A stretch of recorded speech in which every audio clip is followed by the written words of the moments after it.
I came here several times with my father when I was little, but stopped eating here as often after growing up. I hope the food here will be to your taste. Oh, don't worry. We haven't eaten at a hotel like this in a while. Paimon's getting excited already. In that case, I'll go order for us first. Please wait here a moment.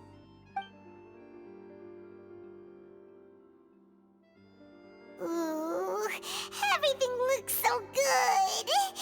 People in Fontaine sure know how to enjoy life. Why, of course. Go ahead, try whatever you like. If the food's good, I'll make a group reservation for the rest of Spina di Rosula next time. And if it's not? Well, then I'll still bring everyone.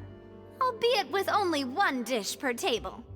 You, sure have your own way of doing things. Oh, we called this a farewell meal, but we could also treat it like a victory feast, right? We did just win that case after all. Oh, true. Very true. In that case, boss, we'll have another 2 dishes. Huh? Paimon didn't mean that you had to order even more food.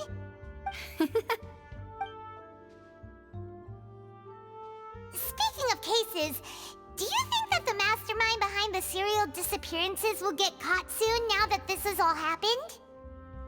Well, we've certainly taken a big step forward, but I feel that's about it.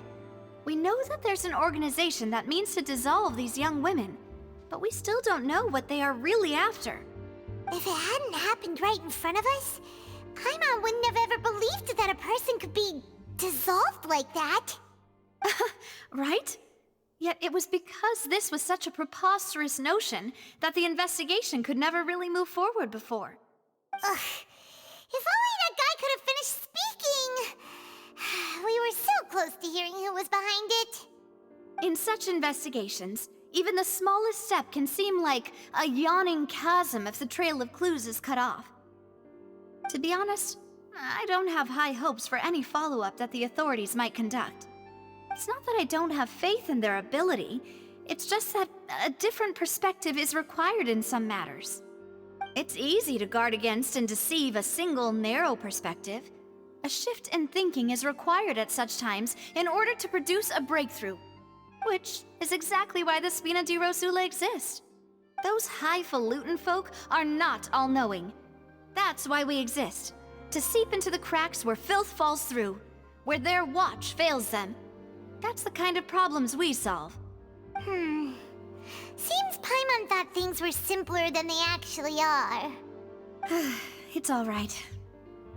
Well, this was supposed to be a farewell meal, so I doubt you have further interest in this business, right? Let's talk about something else. Like, what are your future plans? That's true. We didn't have a chance to speak to her after the trial ended. It didn't really seem like the right time or place to do it anyway. I see. So, your primary objective, which has been foiled so far, was to have a chat with the Hydro Archon. I've heard that there's a long line of people waiting to meet Lady Furina. I suspect you'll be waiting for quite a while, considering that you missed your chance today. Yeah, we've heard that she's super popular here in Fontaine, and that it'll be tough getting any of her time.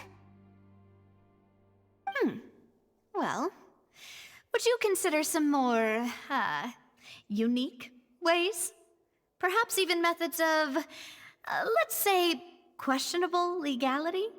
Guess that's Spina di Rosula's boss for you. Chock full of sketchy ideas. Well, what did you have in mind? Well, one way would be to infiltrate a performance troupe at the Opera House, only to abandon your act at the play's climax and ask to speak to her after the performance. I'm sure Lady Furina would be eager to see the ending, and would agree in order to finish watching the play, don't you think? Could you suggest something a little more practical? This plan seems pretty hard to pull off. We'd have to go learn how to act, and acting's really hard. All right, here's another. Find a way to conceal yourselves under her bed, then wake her up in the dead of night and demand answers. Don't let her go back to sleep until she answers all your questions. I can personally testify that this one works. When I'm sleepy, I'll do anything as long as I can finally get some sleep. That might work, but that's not really the problem. The problem is we don't want to get ourselves arrested. Ah, valid point. I overlooked that part. I was just thinking about leveraging a person's desire for sleep. All right, no more joking around. Perhaps you could... Oh, I don't know. Cut the line when she's on a break. You did defeat her in court, clearing citizens of hers from false accusations. False accusations she had nearly upheld personally. I imagine that she feels quite ashamed about the whole thing. You mean that if we catch her while she's on a break, she might be too embarrassed to refuse? Oh, that does make some sense. Why don't we give it a try after this meal? You know, strike while the iron is hot and all. Huh? Paimon, did you drink my Fanta? Was this your drink? Sorry about that. Paimon wasn't really paying attention and the cup was right next to Paimon. Would you like to order another? No, it's fine. We're just about done here. Alright. Honestly, Paimon wouldn't recommend Fanta anyway. It tastes kind of salty and icky.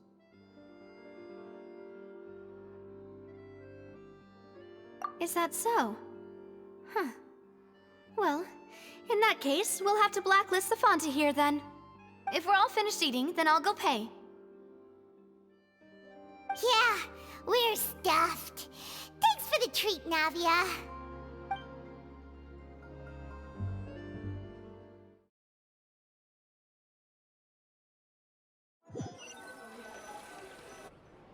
Oh, so full. Paimon can barely float anymore. Can't you see Paimon's barely an inch off the ground? Okay. As for expenses this month, we're left with... Hey, Navia! What are you doing over there? Oh, nothing. It was just a meal, you know? Nothing the Spina di Rosula can't cover. Let's get ready to try to meet the Hydro Archon again. Bye, Navia! So this is goodbye, huh? Well, if you do encounter any other trouble in Fontaine, you're always welcome to contact the Spina di Rosula. I'll give your requests the highest priority. In any case, I wish you smooth sailing. I'll see you again, partner. See ya!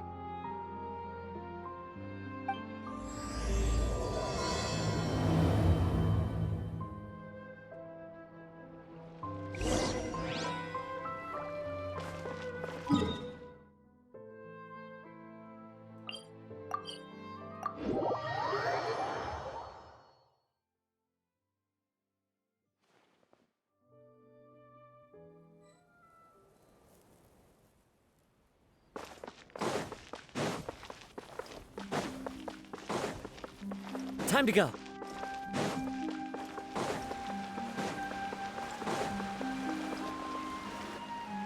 There aren't many people around anymore. Looks like that boat we took to Araneas might have been the last one. Vache. Looks like we're back here again. Huh? Traveler? Are you hearing voices again? Ugh. That's kinda spooky. Are you sure we don't want to come back in the morning? Vache? Vache. Hey, why are you still walking towards it? There might be something nasty in the water. Huh? Hang on. Paimon can kinda hear a voice. It's calling for Vache, right? Hey, Traveler? Stop walking! Come on, wake up!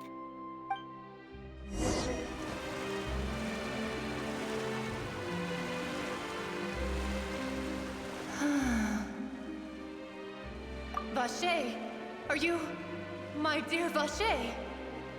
No, wait. You seem to be someone else. Do you know Vache? Do you know where my love is?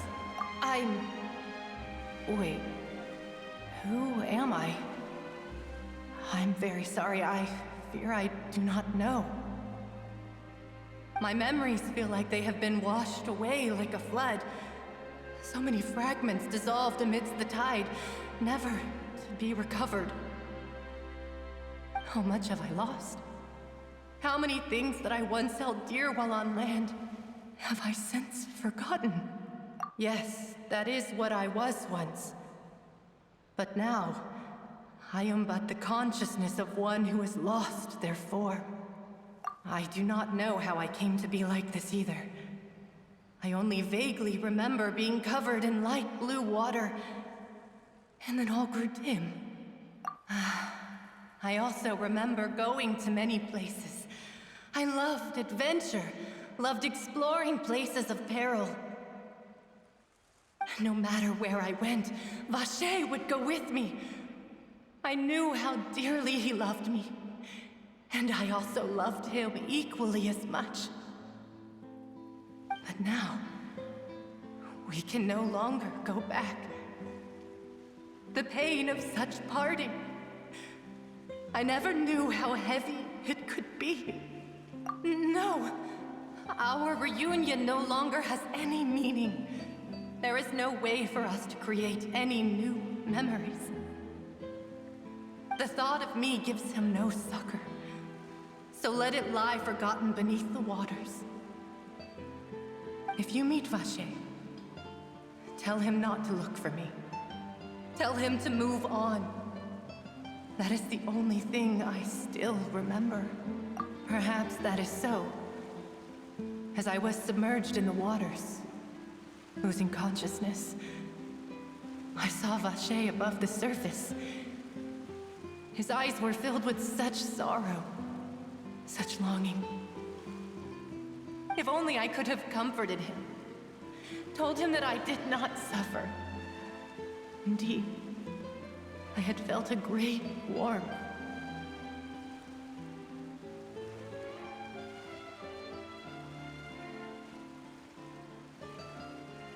Is that what you call it? Dissolving? If anything, I consider it a form of release. It was a state of neither fear nor frenzy, with only an endless peace, like the water's still surface. I could also liken it to being a thirsty person who drinks water for the first time, and only then sees how they have lived for so long in a world of endless want and anxiety. I think I hear your companion. It's time for you to go, I think.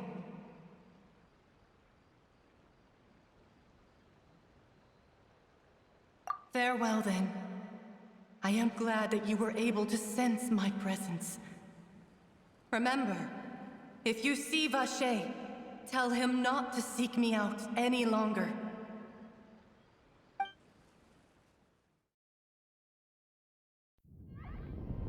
Wake up! Come on, hurry! Navi is outnumbered!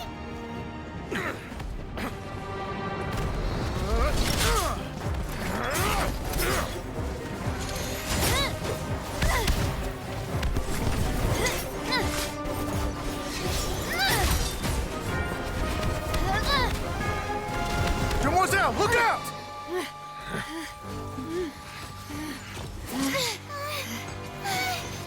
Dear God, it's a whole army of Gardamex.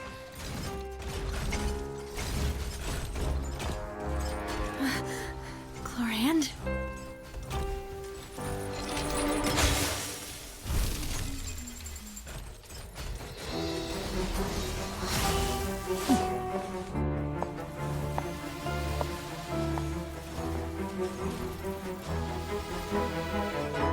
Quick, now's our chance!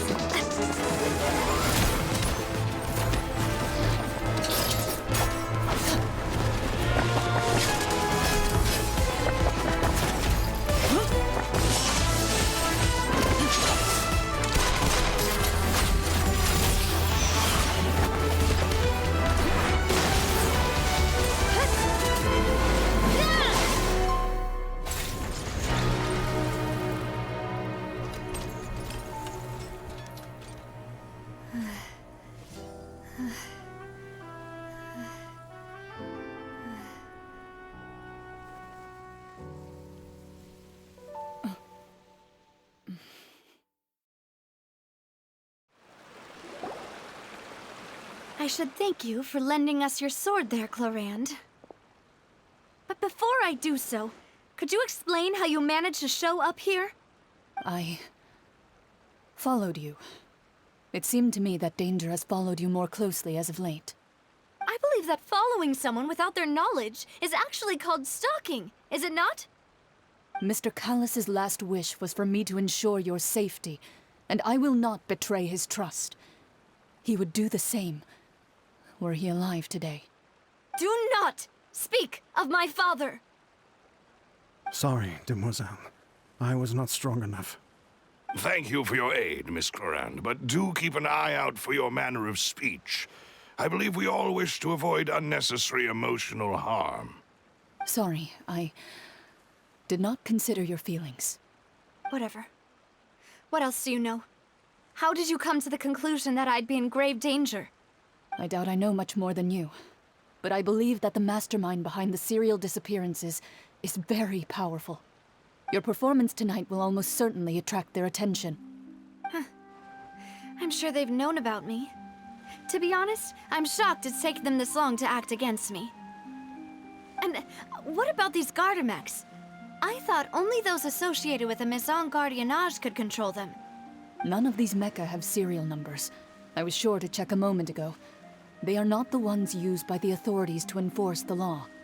I can only conclude that some powerful or wealthy party must have obtained them via illegal means, deploying them as a private force of sorts. What? Your point being that they're out of Spina di Rosula's league, then? Yes. Be careful, and do not act rashly. I will continue investigating no matter what. We will bring the truth to light. That's my father's true last wish. Regardless, thank you for your help today, Clorinde. But if you get any ideas, tell me first. I don't much appreciate being followed. I do not think that they'll strike again anytime soon. So I shall stop following you. Good day, all.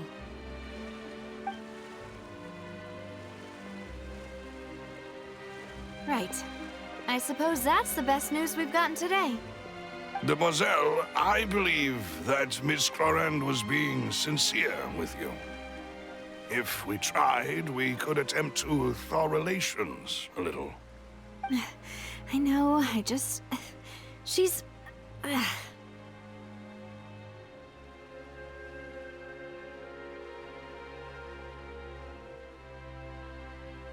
thank goodness!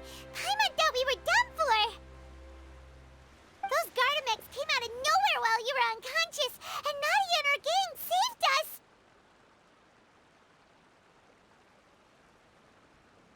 Oh, and there was that champion duelist named Clorinde who came out to save us too! We got lucky there. Paimon probably couldn't have fought them off otherwise.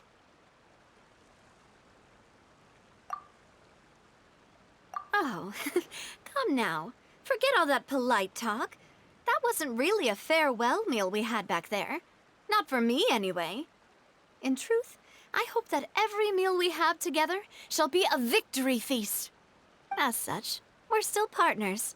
There's no need to thank me. It will take 50 years for me to match Demoiselle's magnanimity. If it were me, I would have joined the Spina di Rosula on account of her goodwill long ago. All right, you two. That's enough. Actually, Navia, how did you know that we were in danger? You sure did show up in the nick of time. Well, to be honest, you're the one who tipped us off, Paimon. Huh? Really? Paimon contributed somehow? Ooh, Paimon's even more amazing than she thought! Yes, all thanks to you grabbing my drink by mistake. How did that help? After we parted ways, I was on the way back to one of our bases when I suddenly thought of what you said. That the Fanta tasted kind of salty and icky.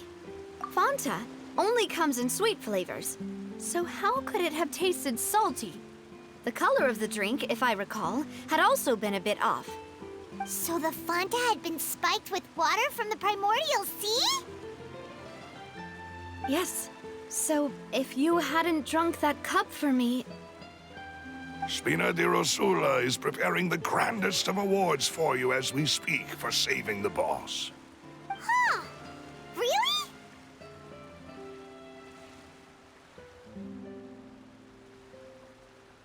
I sent people to Hotel de Boer to investigate, but whoever did this left no trace at all.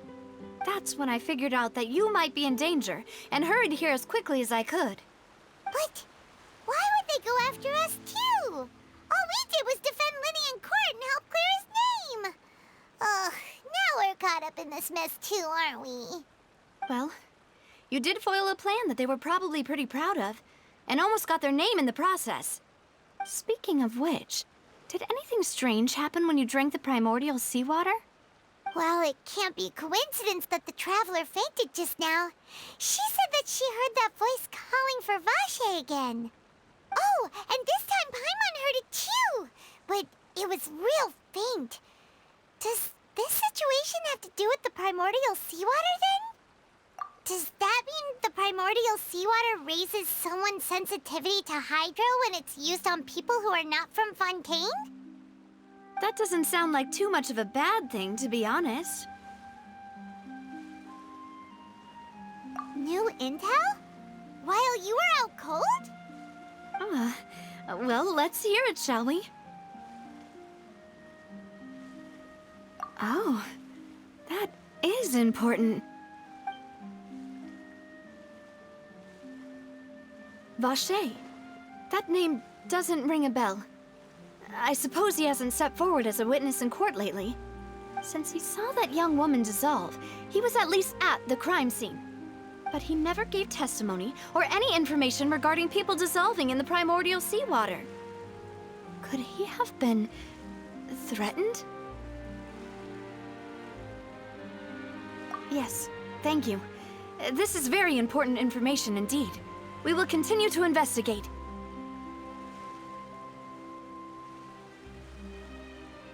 Oh, you mean you'll help us investigate? Well, you did say that our farewell meal didn't really count. That means we're still partners, right? And besides, we're in this now whether we like it or not. You're not gonna let those people who targeted us get off the hook so easily, are you, Traveler?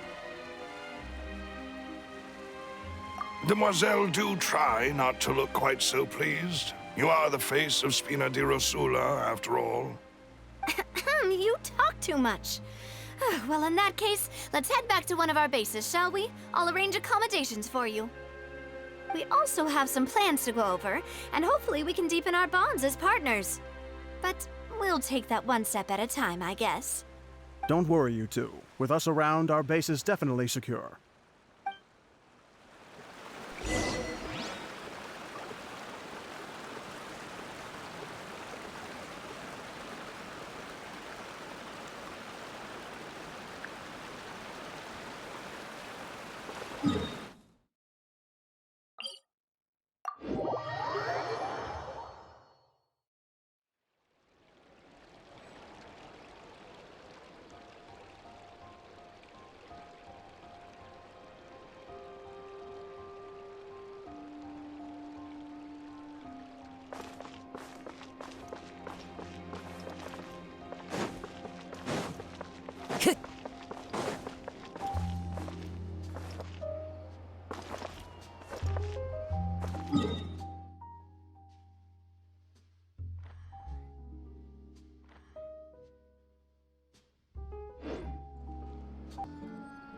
Time to go.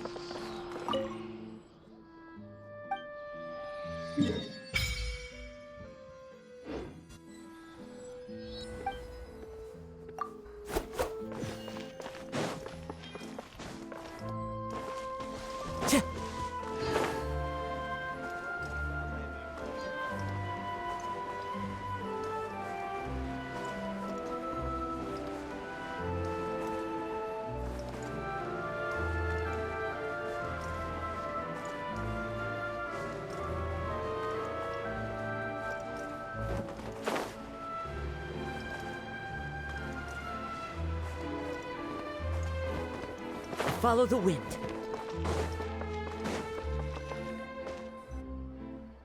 It's right up ahead, but let's make sure we weren't followed first. I've been keeping watch, Demoiselle. I haven't spotted anyone suspicious thus far.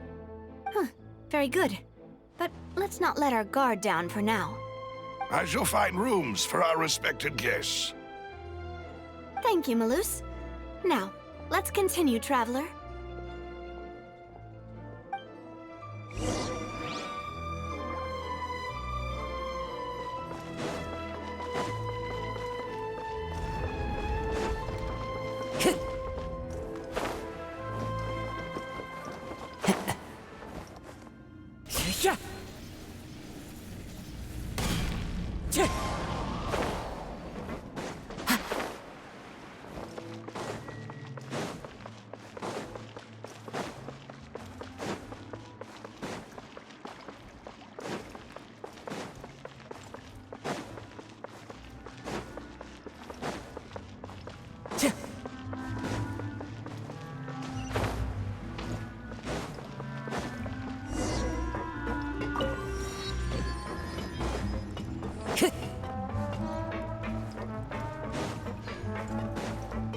Time to go.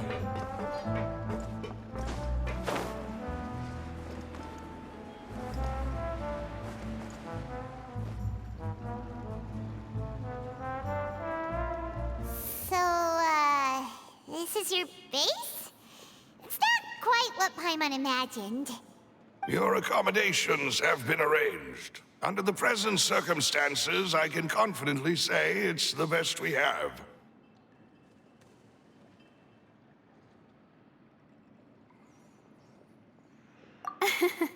Well, our funds have been a little tight lately. After all, we don't allow illegal or unethical profiteering. In fact, our funds often come from citizenry who support us. Seems like it's tough times for everyone. But if you have the support of the people, that does sound like it's worth it. To be honest, our financial situation was a lot better back when my father was in charge a few years ago. I'm afraid I'm not quite his equal. Your father... he was the previous boss of Spina di Rosula, right? How did he... Demoiselle, if you'll allow me to explain. No. I'll explain it myself. I suppose I couldn't run from this topic forever.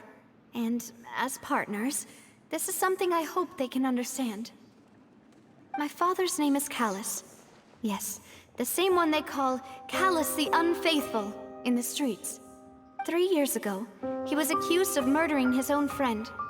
But he chose a duel to defend his honor instead of standing trial. He died in the duelist's ring.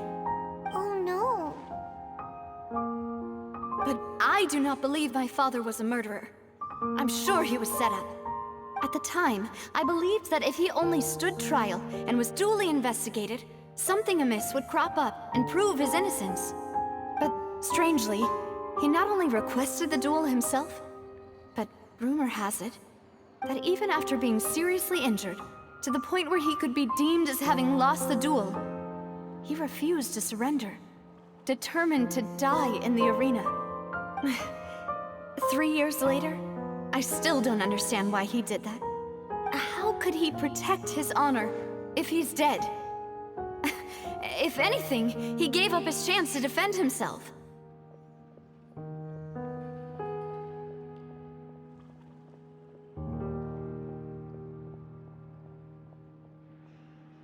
The closest piece of info I have is that my father had been investigating the serial disappearances case at the time of his death. Ah, so that's why you're so determined to get to the bottom of that case. That's right. I've also tried to investigate the murder my father was implicated in, but I haven't found a single new clue in my countless reviews of the investigation records. However, I believe that if the murder case is related to those behind the disappearances, they must know something.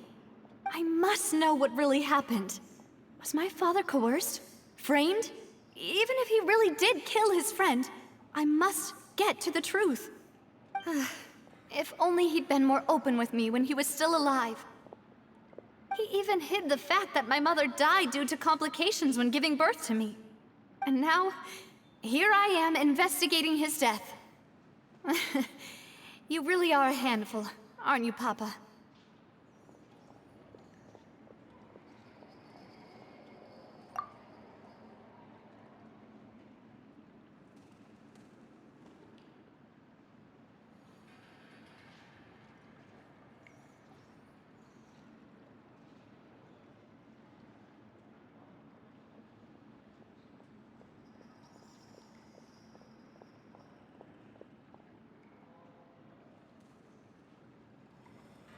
Demoiselle, please, if there is anything I can do, anything at all.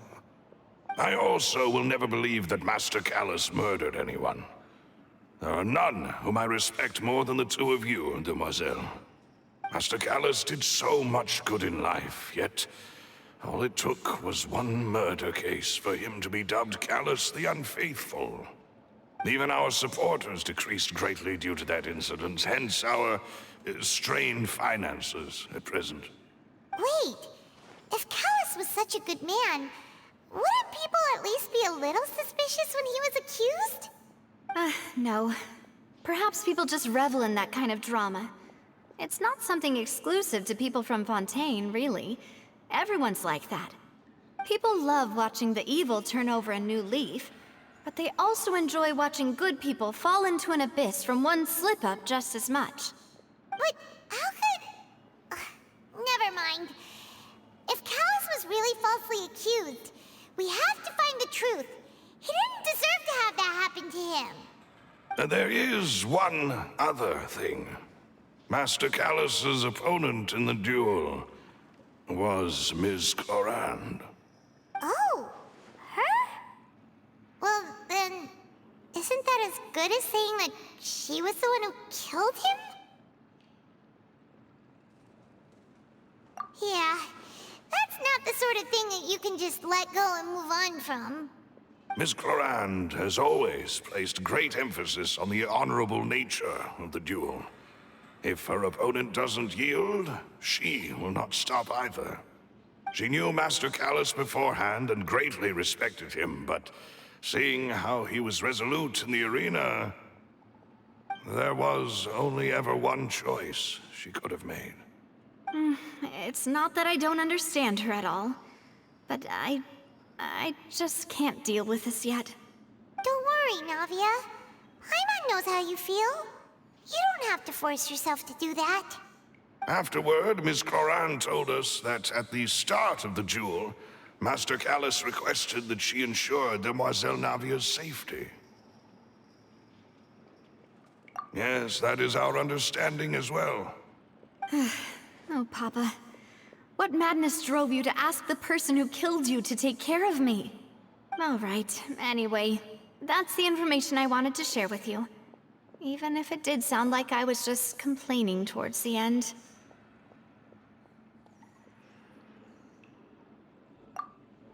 Thanks.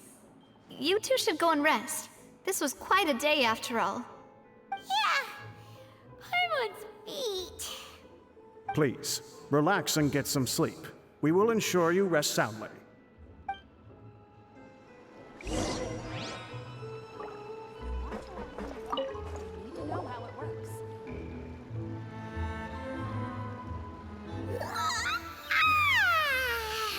Paimon slept so well.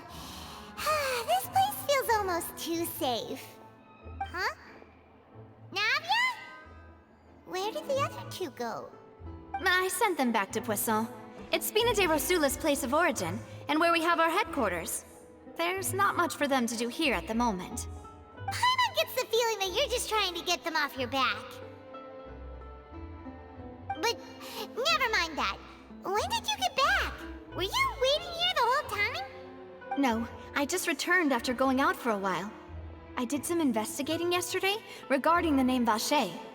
Wait, so you didn't sleep at all? How could I after having such critical new evidence appear? Guess Paimon wasn't speaking for everyone just now, huh? Unfortunately, this name seems to have been wiped from existence. It doesn't seem to have a match anywhere. I suspect that those behind this have already taken steps to hinder an investigation from this angle. But that does prove that this Vacher person is a key witness in the incident. Does that mean we're too late, though? No. There is one ray of hope. One place in Fontaine that they would find almost impossible to threaten, no matter how much they wanted to. And that is the archives kept by Chief Justice Neuvillette, a place where detailed files on all the cases in recent years are kept. If the Oceanid you met is one of the young women who went missing recently. We should be able to find some related information there. So Nervalette maintains an archive of case files? Whew. Guess that's the hard-working Chief Justice for you. In that case, let's go talk to him, shall we? Aren't you coming along, Navia? Did you get tired? No, it's nothing. Let's go see the Honorable Chief Justice.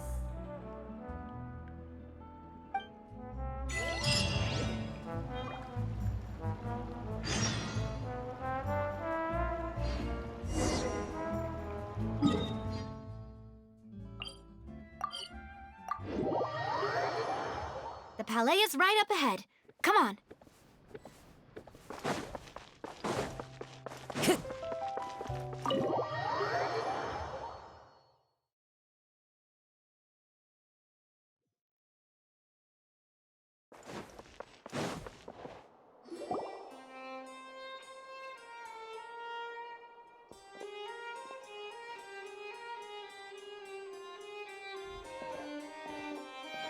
Halt! Please state your business here. The Chief Justice is presently occupied with official matters.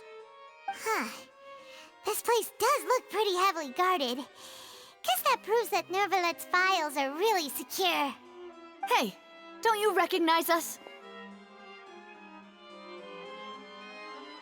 Huh?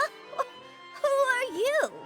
Just to be clear, I don't care who you are or who you might be related to. Our rules make no exceptions. See? They've got great discipline, too. Yep. Paimon can tell. If you're here just to crack jokes, I can point you towards the exit. Unlike some, we're busy, so please leave if you don't have a reason to be here. No. What I meant to say is, shouldn't you remember us from a few days ago? We were at the trial of the great magician Linny. Oh, yes, I remember.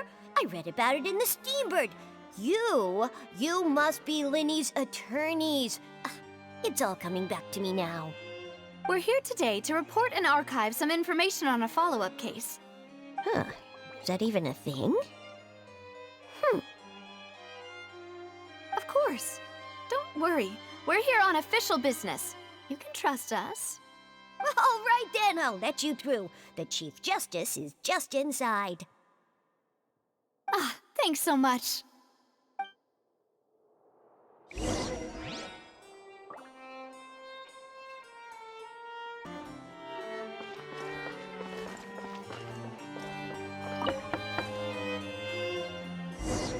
Please come in.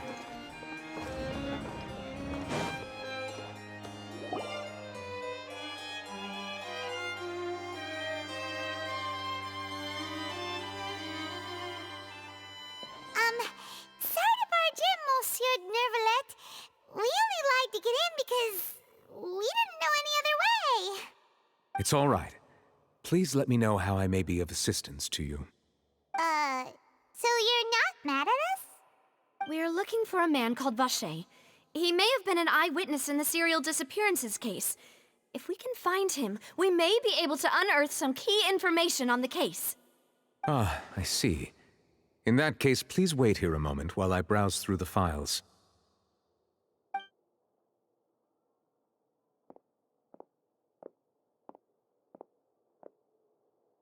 Who knew that Nervalette would be so easy to talk to?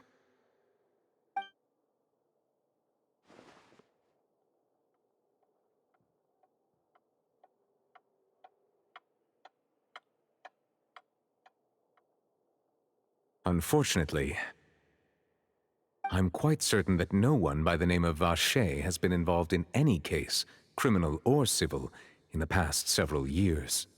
There are no records of him either in the files or in my memory.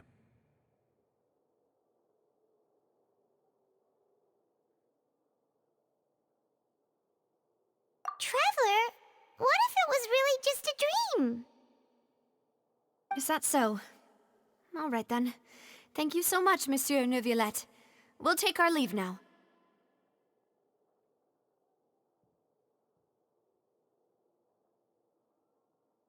Ahem.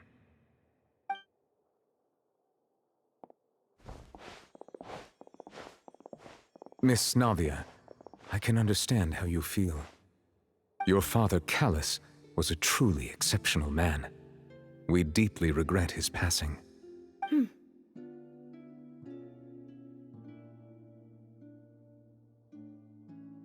And what are you trying to say, Monsieur Neuvillette? Are you trying to console me? Extend your sympathy? Or just express some tendril of regret? No. You are not trying to do any of that. I can hear it in your voice. There's no emotion behind your words. You only said those things because you felt like you should.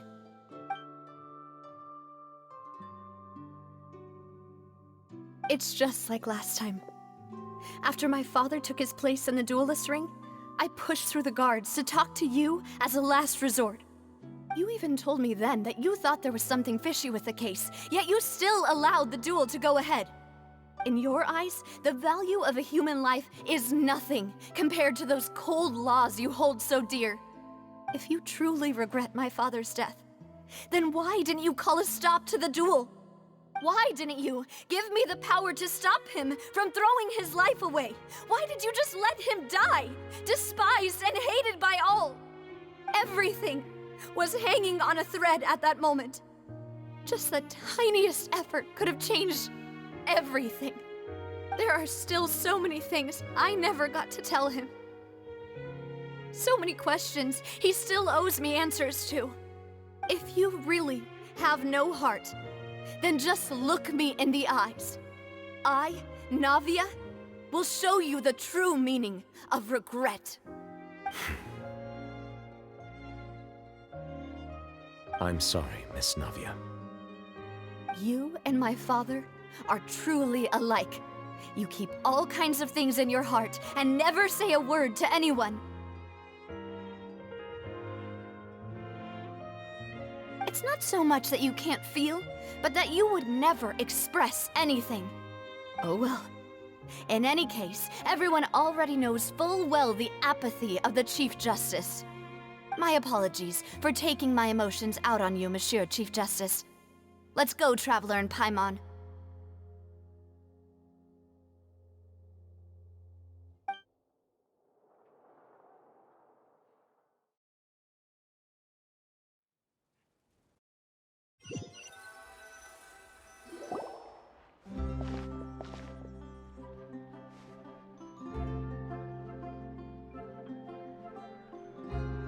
Navia, are you okay?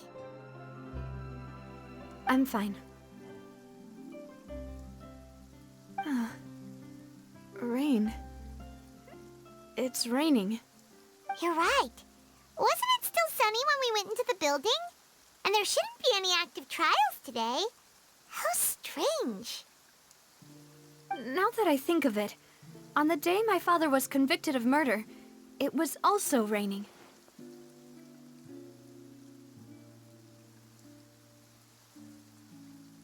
What is it? Did you think of something?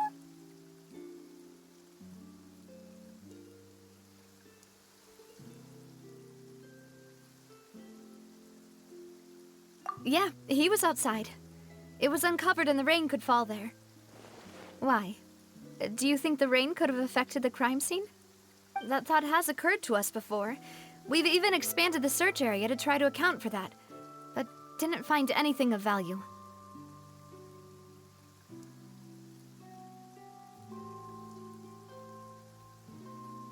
Oh? Wait. You don't mean...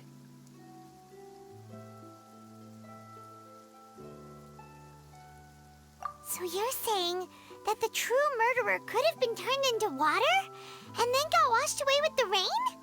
Yeah, and if that's what had happened, then no one would have believed your dad, even if he explained what he saw to the authorities. I really think I found a true genius for a partner. You're completely right. How did I not connect the dots earlier? All right, let's go to Poisson. With this new lead in mind, we'll get to the bottom of my father's case for sure. Yeah, we're gonna make progress for sure this time. Do you want to go with me now? Or do you want to head over by yourself later? All right, then I'll wait for you at Poisson.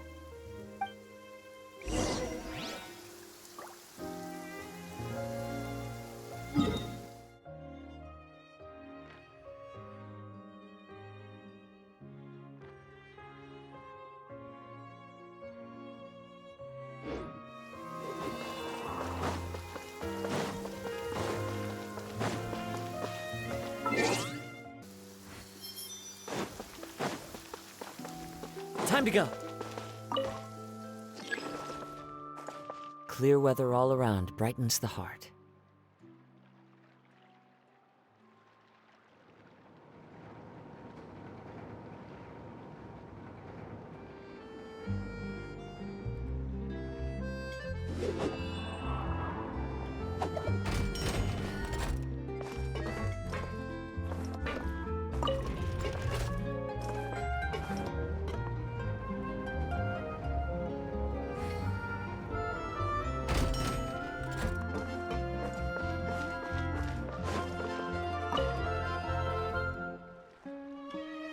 Welcome to the court of Fontaine. Please watch your step.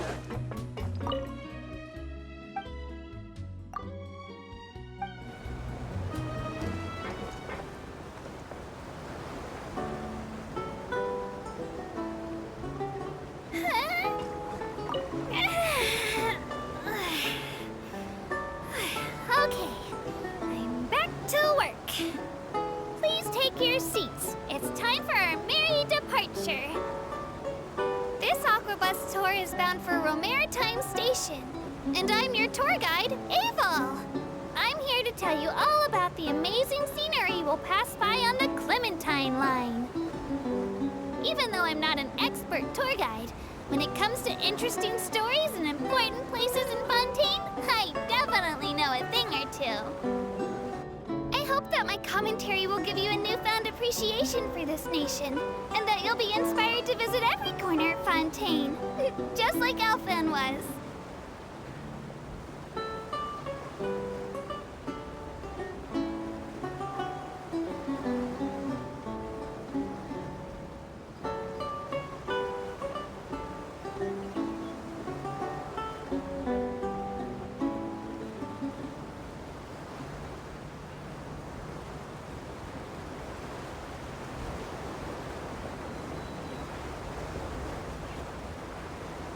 Passengers, if you look into the distance, you'll see Elinas, large as a mountain. The hometown of us Melusines, Mercy Village, is right over there. There's a story about our hometown that I really liked growing up. The legends say that long ago, Elinas came to Fontaine and asked the people, "Is there anything I can do?" At the time, we Melusines were super tiny, and our hands were even smaller. And we were so sad that we couldn't build houses like everyone else. So the people said in unison, "Then why don't you become the home of the Melusines?" And thus Elinas just rolled over right there and poof! It's been a few hundred years since then. When you think about it, everyone in Fontaine and Elinas really is gentle and kind.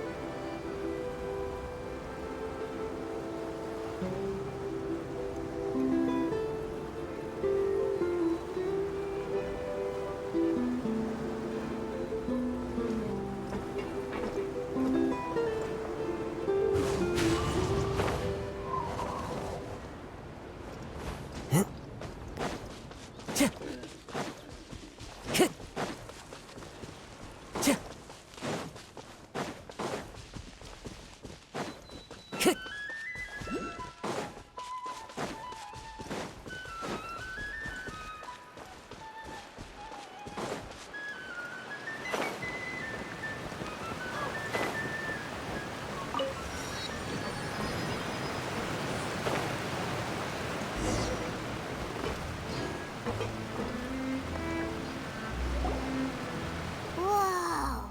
What a huge ship! Why would a ship be anchored at a place like this? There's no need to be so surprised. While it may look like a ship, it's actually Spina di Rosula's headquarters. My father was the one who asked for it to be built like this. Perhaps our taste in exterior design is the only thing we occasionally had in common. A gigantic and glamorous ship embodies discovery, opportunity, ambition, and conquest. It symbolizes Spina di Rosula's bright and limitless future. And Paimon thought you were bluffing when you said Spina di Rosula had a glorious past. Paimon was confused why a group with such a history would live in the sewers. But now that Paimon has seen this ship for herself, she's been convinced. Well, Poisson is where Spina di Rosula began, after all. It's our main base, our home.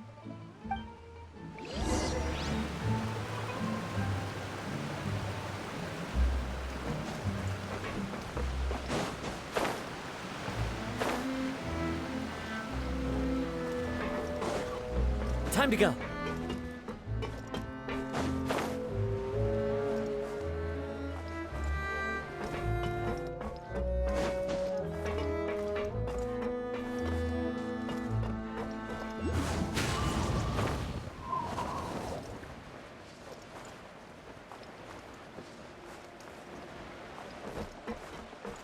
Yep.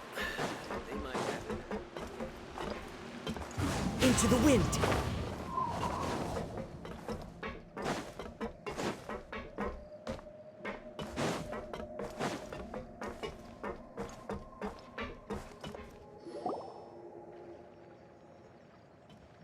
Melus, we're back! Apologies for the wait, demoiselle, and our most important partners. You said before that you still had some business at the court. What brings you back to Poisson so quickly? About that. It's because my partner here reminded me of something really important. You see, what if my father's case had something to do with water from the primordial sea? You still remember, right, Melus? On that night, it was raining? Yes, the case was quite similar to that of Mr. Linney's. Both were what you'd call impossible murders.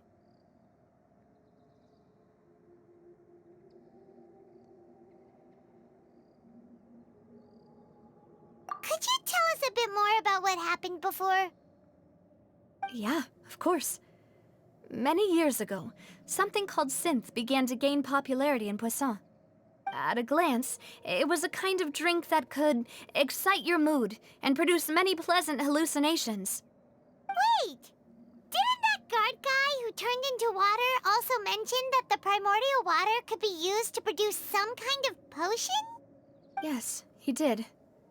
Considering what we know now, it's almost certain that synth is created using water from the primordial sea.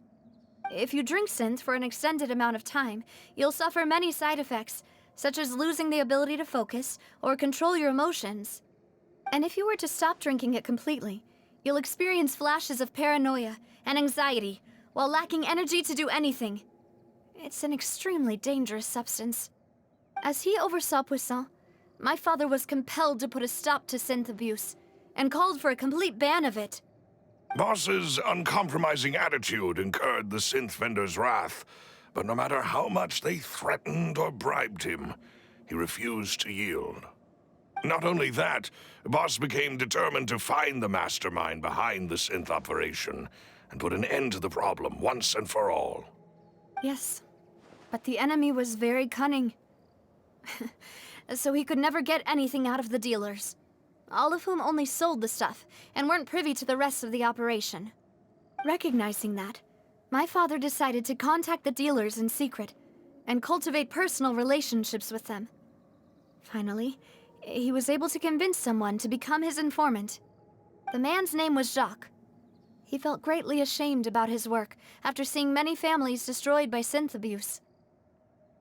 That night, my father hosted a banquet at his countryside estate. He planned to meet up and exchange information with Jacques over some food. But then, we heard 2 gunshots from the courtyard. We raced to the scene and found my father, still holding a gun, and Jacques, who was already dead on the ground. Huh? How did happen? Aren't they on the same side? Sounds just like Lenny's case, doesn't it?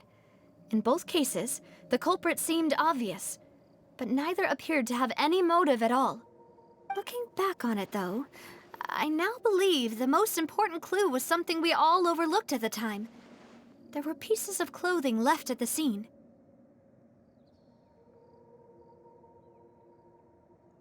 Precisely. It's all thanks to you that I made the connection now. Back then, we all just thought they were some costumes that Jacques used to disguise himself at the banquet.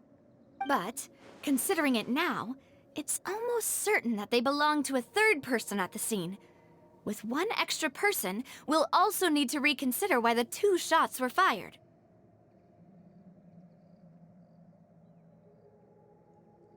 You're right. We still don't know what happened.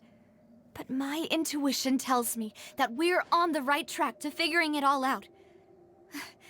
I'm finally headed towards the truth. Jacques was an empathetic man who was infinitely remorseful for his past actions. It's unlikely that he turned on Boss with 0 warning. I think this third person is probably the key to the full truth.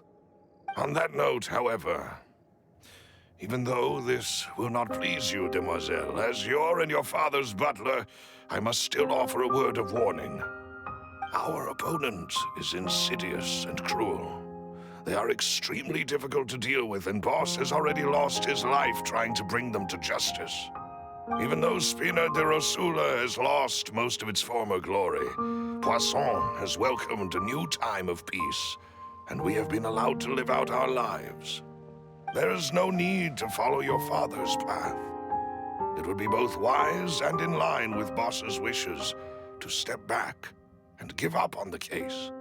If that's indeed what he wished for, then he should have told me that himself. Was I not the closest person to him? And yet, I was the one most kept in the dark. What was the point of him dying without sharing any of the secrets he knew? Did he manage to protect anything in the end? Synth is still here. Callus the Unfaithful is still his epithet. And Spina di Rosula is barely getting by. Nothing has changed.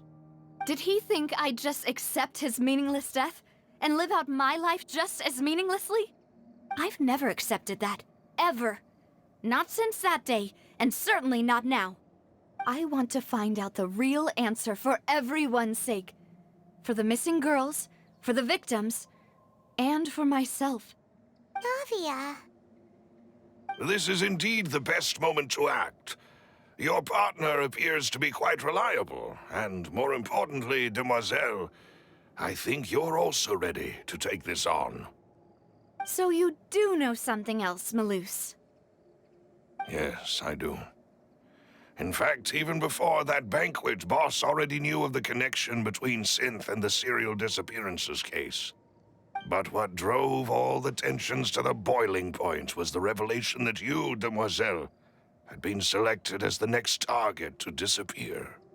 What? Boss also didn't tell you that he had been diagnosed with a rare illness. The doctors told him that he had no more than 5 years left to live. And the serial disappearances case caused him great anxiety. 5 years was nowhere near enough time to resolve this long-standing conflict. But once he passed away, all the danger would pass on to you. Knowing all of this, he decided to use one final intimidation tactic before his death. He claimed to have already gotten his hands on some key incriminating evidence for the other side, and even told some members of Spina di Rosula about the details. But as long as you remained safe, he would not share the evidence with the public. If something were to happen to you, then he and all those he told would immediately expose all they knew about Synth and the disappeared victims. Right, so nobody would be able to get off scot-free. As we've seen, Boss's tactic has worked. Even though Boss has been gone for a long time, the other side has not tried to take Demoiselle's life. No, I don't believe it. He never appeared to look sick to me. No father wants their daughter to see them weak and haggard, especially someone as proud as Boss. To him, dying in a duel and suffering lasting dishonor as the unfaithful was still far preferable than losing face in front of his daughter. So he chose to die in silence, so that he could protect me. I'm afraid you're not understanding this correctly, Demoiselle. What Boss wanted to hand to you was not a parasol, but a sword. If Boss's spirit could hear you telling me that you want to find the answer for the sake of everyone involved, I'm sure he'd be extremely proud. That fool. Couldn't he have just given it to me straight? No. He might have set up everything precisely because he never thought I'd be able to understand him. Is that the amount of confidence he had in me? And what if I was never able to make it to where I am now?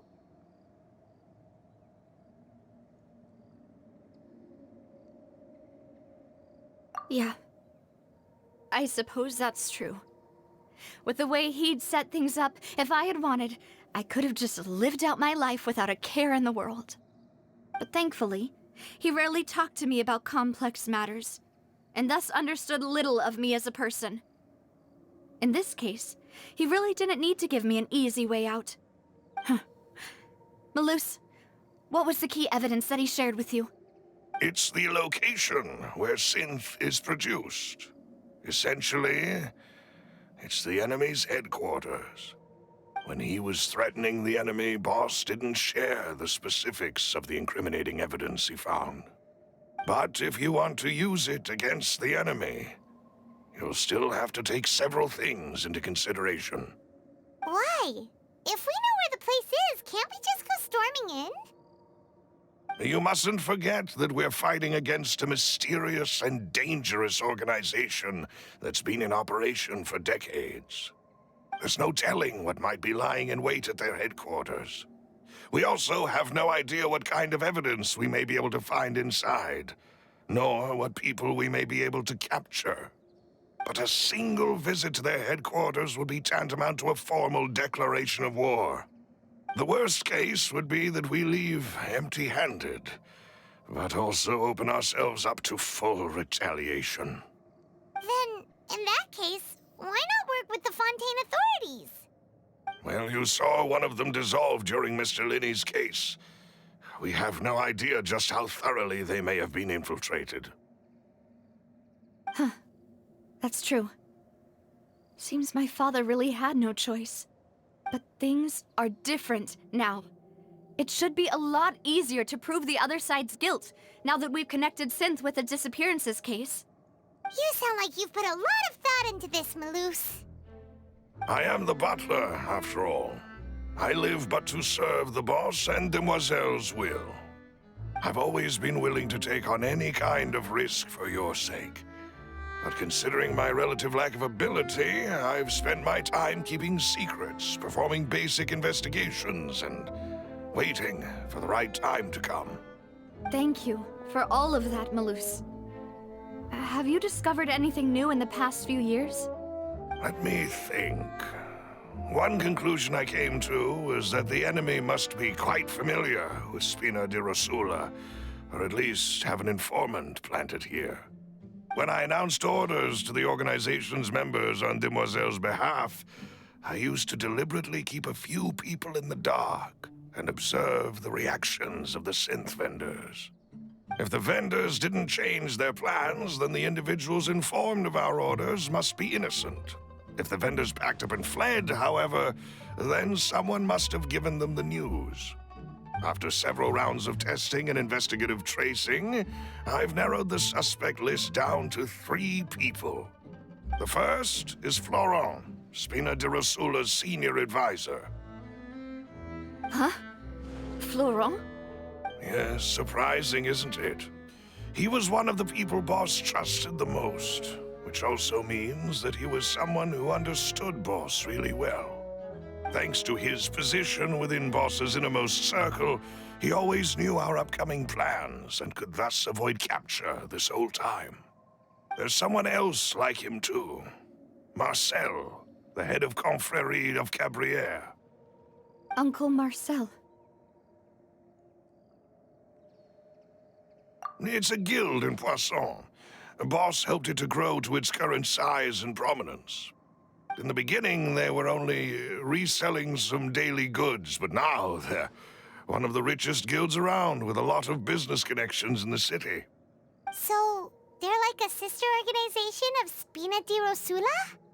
Yes, you can say that. When we were fighting against the synth dealers, they provided us with plenty of support. It's a bit difficult to imagine someone using their own money to hunt down themselves. The final suspect is Thierry, the man responsible for coordinating information between Spina di Rosula and the guards. Although the guards mostly leave us to our own devices, there are still many activities we have to report to the local authorities. Since Thierry is always in the know about our current activities, he could theoretically always plan one step ahead. I see. These are all people who I communicate with quite regularly. To think that the enemy we've been fighting against has been right next to me all along, among those I trust the most. It's almost too hard to believe. If you want to investigate them, please take every precaution to not alert the quarry. Judging from our experience, the enemy is extremely cautious. Of course. And thank you, Malus. You've provided us with a lot of great information. You're too kind, my lady. I'm just doing my duty. And before I forget, proving Boss's innocence would also mean clearing him of blame in Jacques' death. After that incident, Jacques' wife and daughter were taken into the Spina's care. They still live in Poisson today. If it might help, you could also pay them a visit. I can make the necessary arrangements. Oh, thank you so much, Malus. You really are the best. A new case awaits, my dear partner.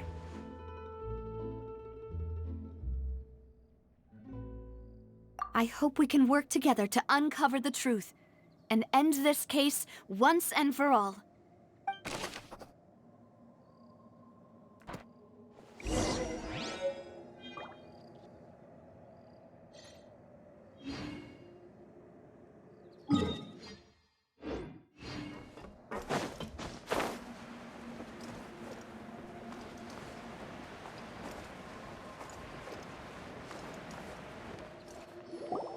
It is settled, then.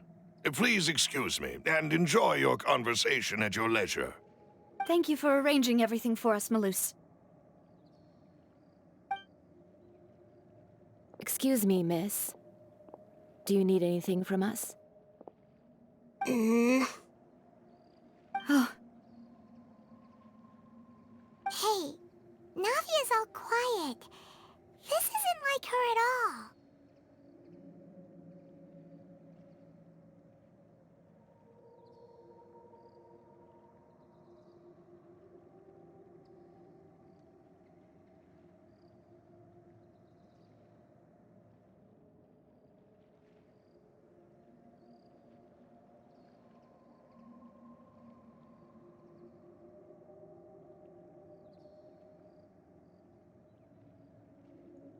I'm sorry that I only came to visit after all this time. After what happened, I didn't know how I was supposed to face the two of you. Ah, if it's about that, there's no need to apologize. After my husband died, Spina di Rosula sent us a lot of mora and support. I understood your guilt and apology to be genuine. But aren't all of those things nothing compared to the loss of Jacques? I can understand the kind of pain that comes with losing a father so needlessly. You don't understand at all. I didn't know how to face you, because I didn't know what I could possibly bring as a consolation gift. I know only the full truth could bring closure to you, and to all of us.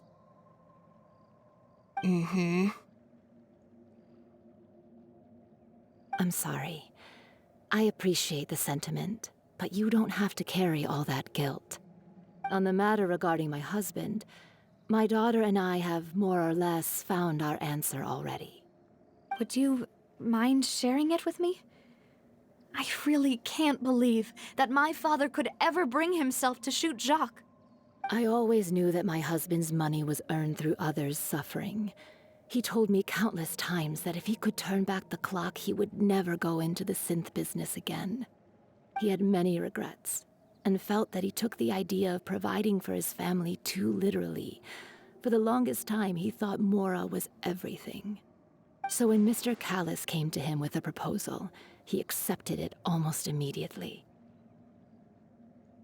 He tried to be as careful as he could, but even so, he was still found out by the higher-ups. They found out about his betrayal? Papa didn't say that exactly, but Papa did tell me that I should never be ungrateful. Before he left that day, he told me that he had no choice. It was only later that I realized it was his final farewell to the two of us.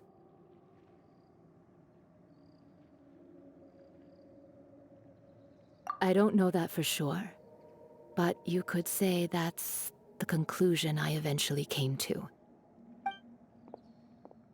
Which is why I'm the one who should feel guilty. Callis had always taken great care of us, both when he was still alive and after he passed away. Even if he fired the shot that killed my husband, it was likely in self-defense. It is impossible for me to hate him for what he had done.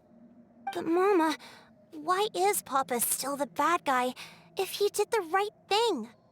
Papa always wanted to be a good man, so why did he have to do a bad thing in the end? Well, things aren't always as they seem. You still feel like your papa was a good man, right? Yeah, Papa was a really good man. The best in the whole world. Then you should hold on to that. If a good man had to do a bad thing, then he must have had his reasons. Regardless of whether he left you a parasol or a sword. He must have done so to give you a better life. Oh. Thank you for everything you've told me. I will definitely find the truth. The current state of things is not something I'm willing to just sit back and accept. Thank you. I'm very grateful to hear this from you. Even though your personality is quite different from your father's, your determination when you speak is really similar. You really think so? That's the first time anyone said that to me.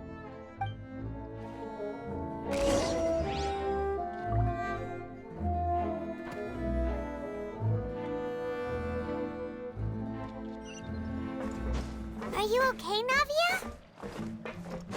I'm fine. Don't worry. Let's investigate the 3 suspects next. Florent should be nearby, and we should be able to find Thierry and Uncle Marcel in the city. I'll get myself together on the way. Greetings, boss. How may I be of assistance today? I'm sure you've heard about what happened at the Opera House. Someone got turned into water right in front of us. Yeah, I've heard. With something that dramatic, I'm sure journalists will milk it for all it's worth. And it'll be all the talk for the next several weeks. It also reminded me, on the day that the incident happened with my father, it was raining outside, and we found some clothes left at the scene. After my partner here put the dots together for me, I feel like we should try to reopen his case. Can you do me a favor and try to recall what happened that night? Let me think. Mr. Callis was feeling pretty upbeat that day. So he was drinking and bantering away with us at the table. After that, he told us that he wanted to go get some fresh air. So we let him go without thinking much of it. Who knew that we would hear 2 gunshots ring out right after? My first reaction was that Mr. Callis's life was in danger. So I grabbed my holster and made a mad dash toward the scene. But when I got there, it was already too late. Mr. Callus was standing over a dead body with a gun in his hands. All we could do was look back and forth at each other, not knowing what to say. So you also remember 2 gunshots then? Indeed. The guard said that the first shot didn't hit anyone, while the second killed Jacques. But I've never really bought that explanation. Reason being, Mr. Callus had left his gun on the table. I even made sure to confirm that before running to the scene. But according to the guards, that doesn't mean he couldn't have had other guns on his person. About the clothes left at the scene that you mentioned, do you think there was a third person there who was turned into water? At least from our perspective, my father had no reason to kill. So he would also have no reason to bring an extra gun with him. The gun he was holding probably belonged to Jacques, or a third person on the scene. Yeah, that makes a lot of sense. So you're saying Mr. Callus ended up with the gun because he seized it from one of the other guys? But hold on. If that's what had happened, then why didn't he share the truth with any of us? He didn't even want to face the Oratrice machine, and chose instead to prove his honor in a duel. Did he lose all faith in the courts after seeing someone dissolve right in front of his eyes? About that, Malus told me a thing or two. So, I think I can understand why he committed to the duel. I'll tell you everything once the whole truth has been revealed. I understand. Then I'll leave Mr. Callus's honor in your hands, boss. And if I may just say one more thing. The whole Callus the Unfaithful epithet has been a thorn in my side since the day it was invented. Many people have laughed at me for still calling him Mr. Callus, even after so many years have passed.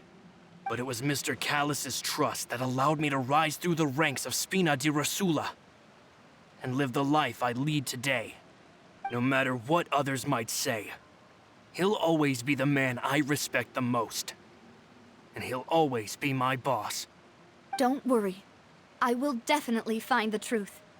You and all our other comrades at the Spina deserve to know the truth as well.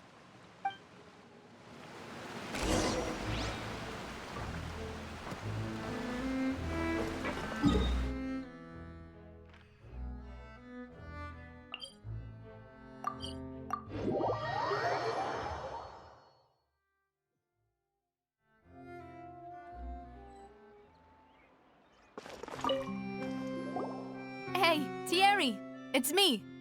Oh, now, what brings you here, Miss Navia? I've heard that you made quite the name for yourself at the Opera House. Oh, so you've caught news of that already. Oh, okay. Hey, I'm also a member of the Guards, you know. The way you make it sound, people would think I was sent off to Poisson because I had done something wrong. Are you sure there isn't a little bit of truth in that? Under normal circumstances, shouldn't you have been called back to the city already? I mean, where I work is really up to me. Let's just say I enjoy the ambiance of Poisson. Callus did a fantastic job running the town, building Spina di Rosula from the ground up and clearing many obstructions in my way. It would be next to impossible for me to find a similarly easy but high-paying job in the city. Anyway, enough chit-chat. Are these 2 friends of yours? You, here for some formal business? Yes. These 2 are my partners. What happened at the Opera House made us realize that Linny's case and my father's may be related. We're trying to reinvestigate the details of my father's old case. Ah, I get it. You think there might be more to the case now that we know people can be dissolved into water, right? I was also flabbergasted when I first heard of it. If you want to go through the original files from your father's case, I can help you look for them. That'd be much appreciated. Thank you. Actually, I have another question. Do you have the authority to dispatch Gardamex? Of course. Without them, I couldn't possibly handle Poisson on my own. Why do you ask? we definitely can't use them to forcefully get more evidence for your father's case. Well, you see, just recently, we were attacked by a horde of unnumbered Gardamex in the city. So, if you hypothetically wanted to do something against me, all you would need to do is get rid of the mecha serial numbers and send them after me. Then you think too highly of my abilities. Dispatching mecha is very different from controlling them. If I had to make an analogy, when you order a dish, the chef will make it for you. You can ask the chef to cook, but not to massage your shoulders or carry your baggage. If you try to make unreasonable demands, the chef would just think you're out of your mind and ignore you completely. The same goes for me and my Gardamex. Removing a serial number is also not as easy as you might think. There are a lot of complex steps to it, and it's almost impossible to keep it a secret. So I can promise you, those mecha were definitely private units. They're certainly not cheap. So, whoever their owner is must be super rich, powerful, or both. Now that you mention it, though, being in the synth business would definitely be profitable enough to afford this.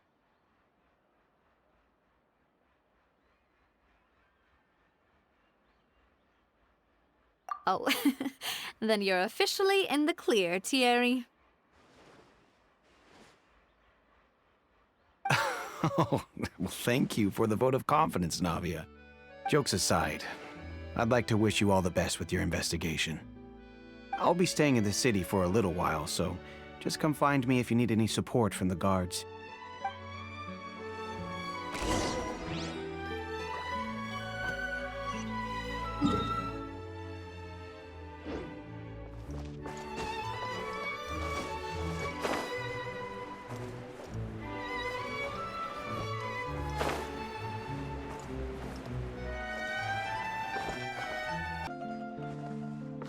Time to go.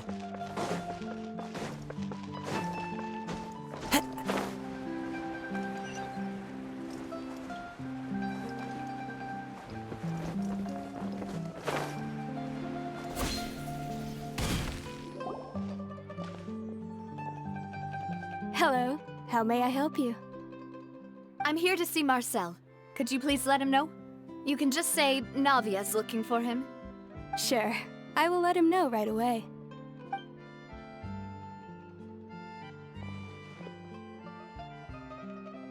Ah, Navia, hello. Sorry to keep you waiting. I'm not as young as I used to be, so my legs are giving out a bit. Oh, it's all right, Uncle Marcel. There's no need to stress. I just wanted to talk to you briefly about what happened in the Opera House. I'm sure you saw everything too, right? Yes, I've never seen anything so strange. Oh, you were at the Opera House too? That's right. I went there with Navia to see the magic show. Who knew it would turn into a whole murder mystery? I also witnessed your marvelous sleuthing work. Quite impressive. To beat the Hydro Archon at her own game on her own turf, I can already imagine everyone in Fontaine discussing your exploits over a few glasses of wine. Oh, Paimon doesn't want to become the talk of drunkards. Apologies. It's just how Fontaine is as a nation. Everyone loves drama and theatrics. Uncle Marcel, you've also noticed that other thing, right? The fact that humans can dissolve in water? Yes, I was reminded of your father's case right away. Is that what you're investigating now? Exactly. I still don't have much solid proof, but I can sense that the other side has already begun to act. Oh, and what makes you say that? We were attacked on Araneus by some unnumbered Gardamex. And there was also an attempt to get me to drink water from the primordial sea. If not for the vigilance of my partner, I probably wouldn't even be here talking to you right now. Oh, you're giving us too much credit. Wasn't it you who protected us? Alas, it seems things are heating up again. The peace that Callus sought so dearly will soon become a thing of the past. But rest assured, Navia, Poisson will always remain a safe haven for you. If you're scared, you can always return there. If anyone dares to lay their hands on you there, the Confrérie of Cabrières will use its funds to the last Mora to bring them to justice. Thank you, Uncle Marcel. But I don't intend to go into hiding. I'm going to strike while the iron's hot. Do you have any new thoughts on my father's case? About that. Sorry, my age is catching up with me, so it'll take me a while to recall my memory. The Confrérie was responsible for that banquet, so I was out and about the whole time making sure things were running smoothly. I didn't even have the time to drink with the guests. Then I heard the sound of a gunshot, and the rest was history. Oh, it's okay. No need to push yourself. We'll ask around some more, see if there are any valuable clues elsewhere. Sounds good. Just let me know if you ever need Mora. All my wealth comes from Callus's patronage and support. I'll spend however much it takes to clear his name.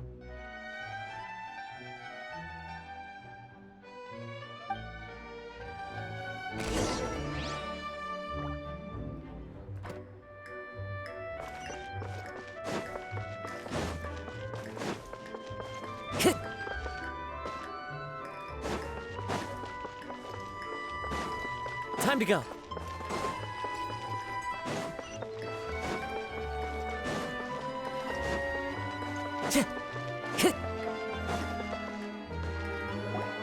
We've talked to all three suspects, purely based on their conversations with me. None of them sounded particularly suspicious.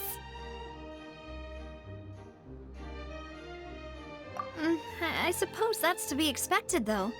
If a single conversation's all that's needed to find them out, then my father wouldn't have needed to investigate the case for so many years. Anyway, even though we didn't make a breakthrough, let's still compile what we were able to find. But where should we start? Ah, you're right! Flora mentioned that Callus probably only ended up with the gun because of circumstance. That makes sense. According to Jacques' family members, he already told them that he had been discovered, and that he had no choice before he left home that day. If I had to guess, he probably received an order from the synth boss to kill my father. Had he refused, he and his family's lives would have been forfeit. So, Jacques fired the first shot?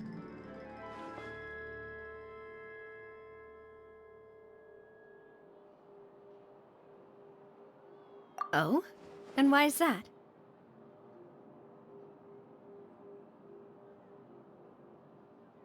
Ooh, that's a good point. Jacques probably already knew that he was just being used as a tool for murder. And once he had completed his mission, he'd be of no more use to his boss. Huh.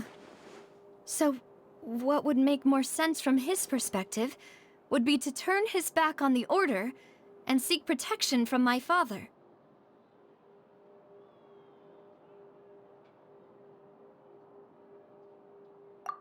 Makes sense. But without evidence, that's still just a theory. Besides Jacques, the attack from the Gardamex has been bothering me quite a bit as well. It's obvious that our enemy has become more antsy after the secret of the primordial seawater was revealed. Do you think he knew, even then, that we'd follow this lead to the end? Given everything that's happened since, it's quite possible. But who among the three suspects would have the ability to control privately owned Gardamex? Uncle Marcel? My father did really trust him. And they worked together on a large number of projects. Maybe that's how he got to know Jacques. And with funds from the Confrérie, he could also afford a large number of Gardamex. It's still really hard for me to imagine, though. After all, Uncle Marcel has been around since I was just a child. Also, wouldn't this mean he has been spending a whole lot of Mora and energy to fight his own synth business?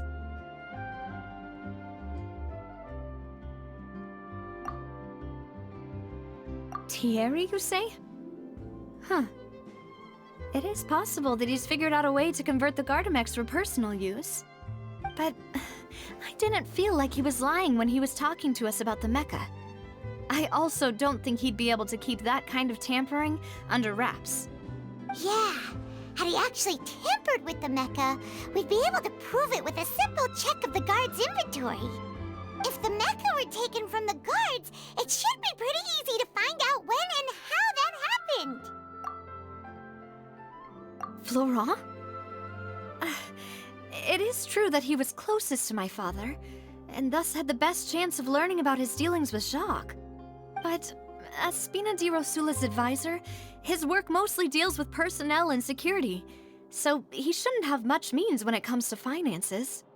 So you're saying he's too broke to afford a mecha army? Exactly. He can't. And even if he could, I don't think he would be able to dispatch a whole group so quickly. Who could it be?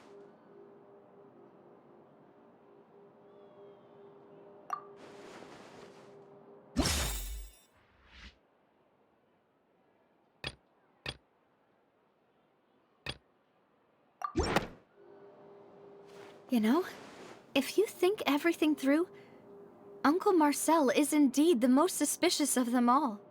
Could we be missing other suspects? Malus didn't know about the people turning into water thing when he narrowed it down to these three, did he? Malus has always been very reliable, and his judgment of others' trustworthiness has been fair and well considered. When he laid out his case for the three, the rationale he gave me made a lot of sense as well. The suspect is knowledgeable about the Spina's internal affairs, has the means to dispatch Mecha to assassinate us, and possesses significant intellect and foresight. Even if I don't want to believe it, I'm starting to see how things could all tie back to Uncle Marcel.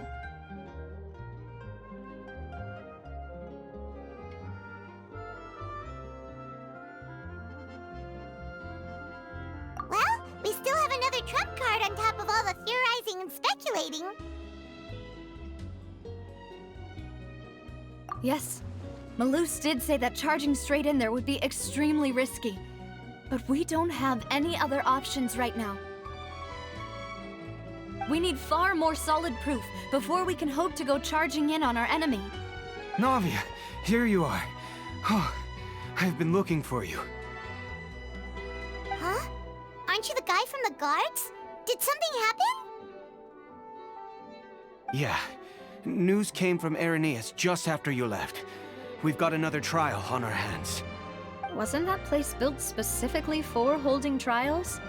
What's so newsworthy about this one? I know. But they said the person they're putting on trial is a Fatui harbinger called Tartaglia. What? Is that someone you know? Yeah, we know him. Maybe even a little too well. Well, he's been accused of being the true culprit behind the serial disappearances case. It's absurd, don't you think? Wait, how? None of our investigations have had anything to do with him. That's what I thought was strange about it, so I came to tell you the news right away. If the charge against him stands, then it'll be next to impossible to get the guards to support any of our planned investigations. Right, because they'll think they've already found the culprit. Yeah, and it'll be a lot harder then to clear Mr. Callus's name. I understand. Well, partner, what do you think we should do? We still haven't found any conclusive evidence.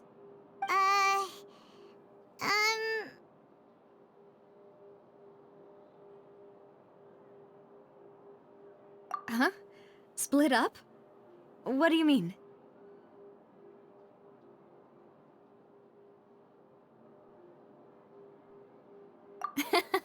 Just as expected of my partner. Since this is a trial about the serial disappearances case, the culprit's attention will be focused on Irenaeus, leaving his home base wide open. You're right. This is our best opportunity. All right then, let's do this. I'll stall them at the Opera House and charge Marcel as the true culprit. I won't have any chance of making that charge stick, though, unless we find more evidence.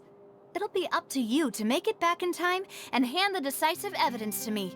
We'll help you, just like you helped us in Linny's trial. Demoiselle, please allow us to accompany you. I'm ready. Ah, Malou, Silver. When did you two get here? We heard that you'll be leaving Poisson and figured that you might require our assistance. It's our hope that your confidence will be bolstered with the two of us by your side. Thank you so much. Then, let's make haste for Irenaeus. Paimon, Traveler, I'll see you at the Opera House. See you then!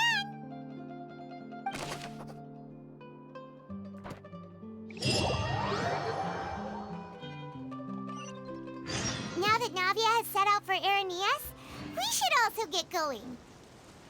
The location has already been marked on the map, so let's head over. Huh. According to Malus's info, the Synth production base is underwater. Let's go and try to find the entrance.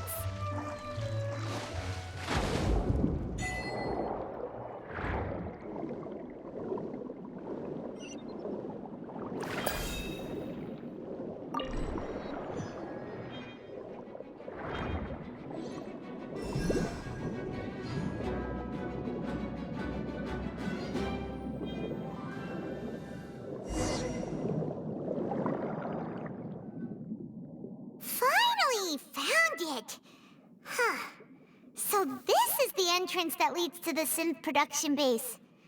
It sure doesn't seem out of the ordinary at all.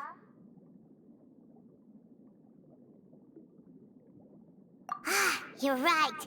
An important place like this is bound to have a ton of protective measures and mechanisms. Navia's probably arguing up a storm right now to stall for us.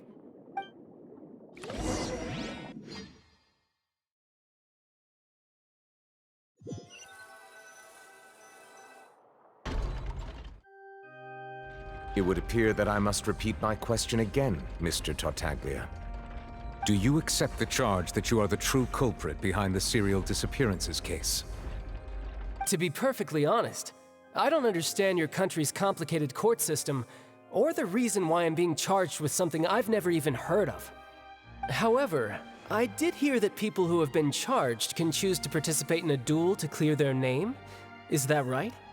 In which case, as long as I accept the charge, I can have an all-out fight with that champion duelist Clorinde, right? I've got to admit, that's one of the most enticing offers I've ever received. When I privately sparred with her last time, she was obviously holding back. Real disappointing. Hey! Don't you understand? You're currently the prime suspect for a major case. This isn't the place for you to be looking for fights. Oh? Sounds like the Hydro Archon wants to lecture me on the ways of the Opera House. Then why don't you duel me too? I'm the kind of student that learns best in the heat of battle. No. That's not what I meant. Alas, it would appear that communication with the defendant is going poorly, and we have made very little progress. In that case, let me explain everything from the very beginning again. The goal of this trial is to determine the culprit behind the serial disappearances case. That case had nothing to do with him! You've got the wrong man! Huh? What's going on? Why is she interjecting again? I told you it couldn't be one of the Fatui Harbingers. Miss Navia, this is the second time you've interrupted the court proceedings. I only tolerated your behavior last time because you were able to provide the court with a key eyewitness. But that was an exception rather than standard court protocol. I can very well charge you with contempt of court for your interjections. Oh, please. Did you ever think I had any respect for this place's pointless theatrics? We can put that discussion aside for now. I'm not here to argue with you.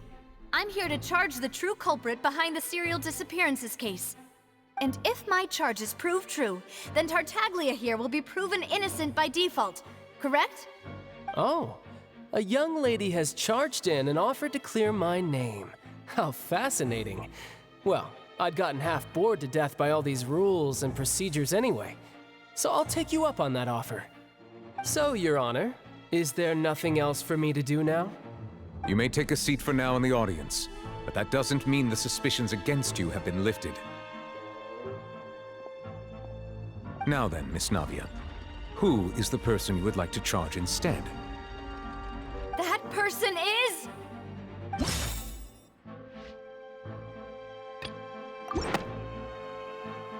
Marcel, the head of Confrérie of Cabrières! Huh? What confrérie? Never heard of them in my life. I've heard of them, but weren't they Spina di Rosula's sister organization? Oh, is this going to be a friends to enemies type situation? Please let me remind you, Miss Navia, that charging someone is an incredibly serious matter. Committing to the charge also means taking on the legal responsibilities associated with it. And if the charge fails, depending on the circumstances, you may also be charged with the crime of making a false accusation. Knowing this, do you still wish to charge this man? Yes, I do. In that case, I declare the charge to be valid. Miss Navia and attorneys, please take your places on the court. Members of the guards, please contact Mr. Marcel right away so that he may stand trial.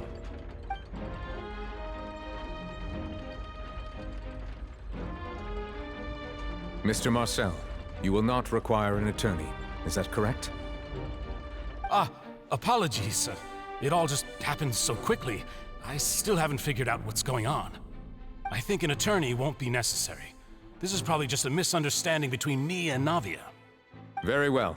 In that case, since both sides have now arrived, Miss Navia, please present your charges. I would like to take everyone back to 3 years ago, to the case of Callus the Unfaithful.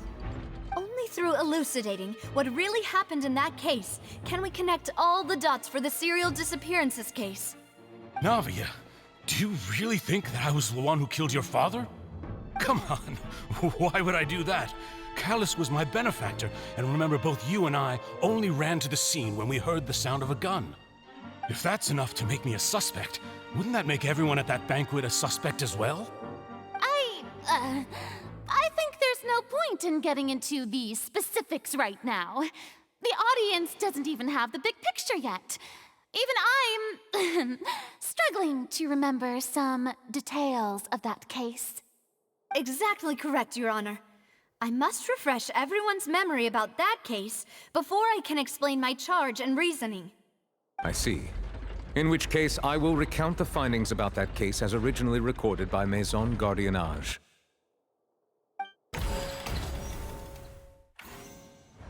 On the day of the murder, Spina di Rosula hosted a large banquet in a countryside estate owned by the Confrérie of Cabrières. During the banquet, all attending guests heard 2 gunshots from the courtyard. When the guests arrived at the scene, they found the primary suspect, Callus, holding a gun, while his acquaintance, Jacques, lay dead from a gunshot wound.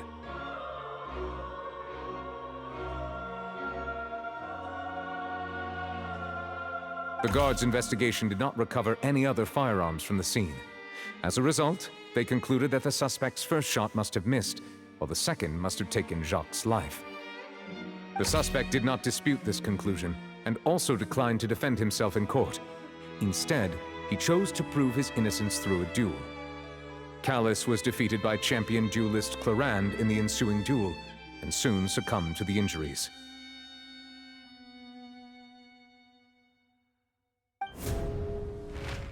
These are the known facts about the case.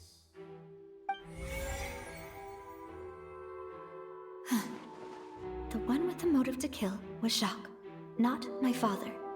And even so, Jacques still had no reason to pull the trigger.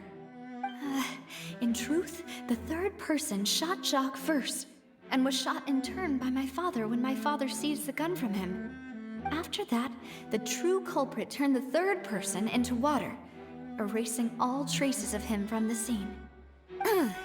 Thank you for the summary, Your Honor. Of course, the guard's conclusion appeared quite sensible to us at the time. However, we should revisit the case now that we've gained new information about the abilities of water from the Primordial Sea.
The testimony of the victim's family confirms that Jacques had thoughts of assassinating Callus when he set out for the banquet. However, in the end, he reconsidered, and instead shared everything with Callus, hoping to seek the latter's protection. Unfortunately for Jacques, the true culprit had already considered this possibility, and had sent out another assassin.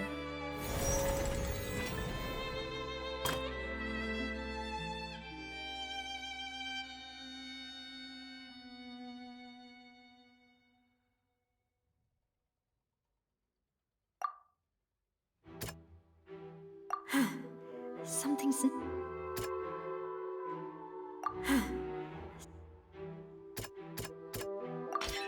This assassin first shot Jacques, then turned to shoot Callus, only for Callus to wrestle the gun from him and kill him instead.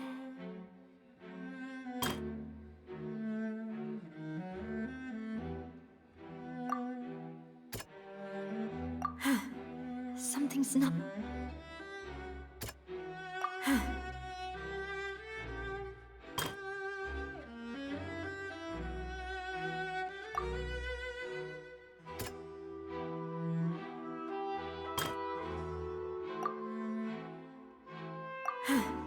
Something's not right.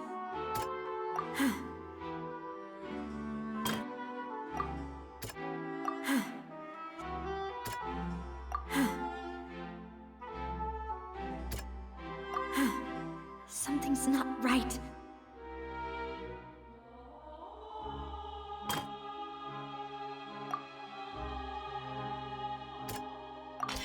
A pile of clothing was found at the scene. The guards once believed they were used by Jacques as a costume to disguise himself. But now, it is clear that the clothes were proof that there was a third person at the scene, and that they were turned into water after committing the murder. Since it was raining that day, the culprit was confident that they could use the rain to wash away all traces of their dissolved accomplice. Realizing this, the true culprit caused the hired assassin to dissolve into water, leading everyone to believe Callus was responsible for Jacques' murder. This is the true version of events.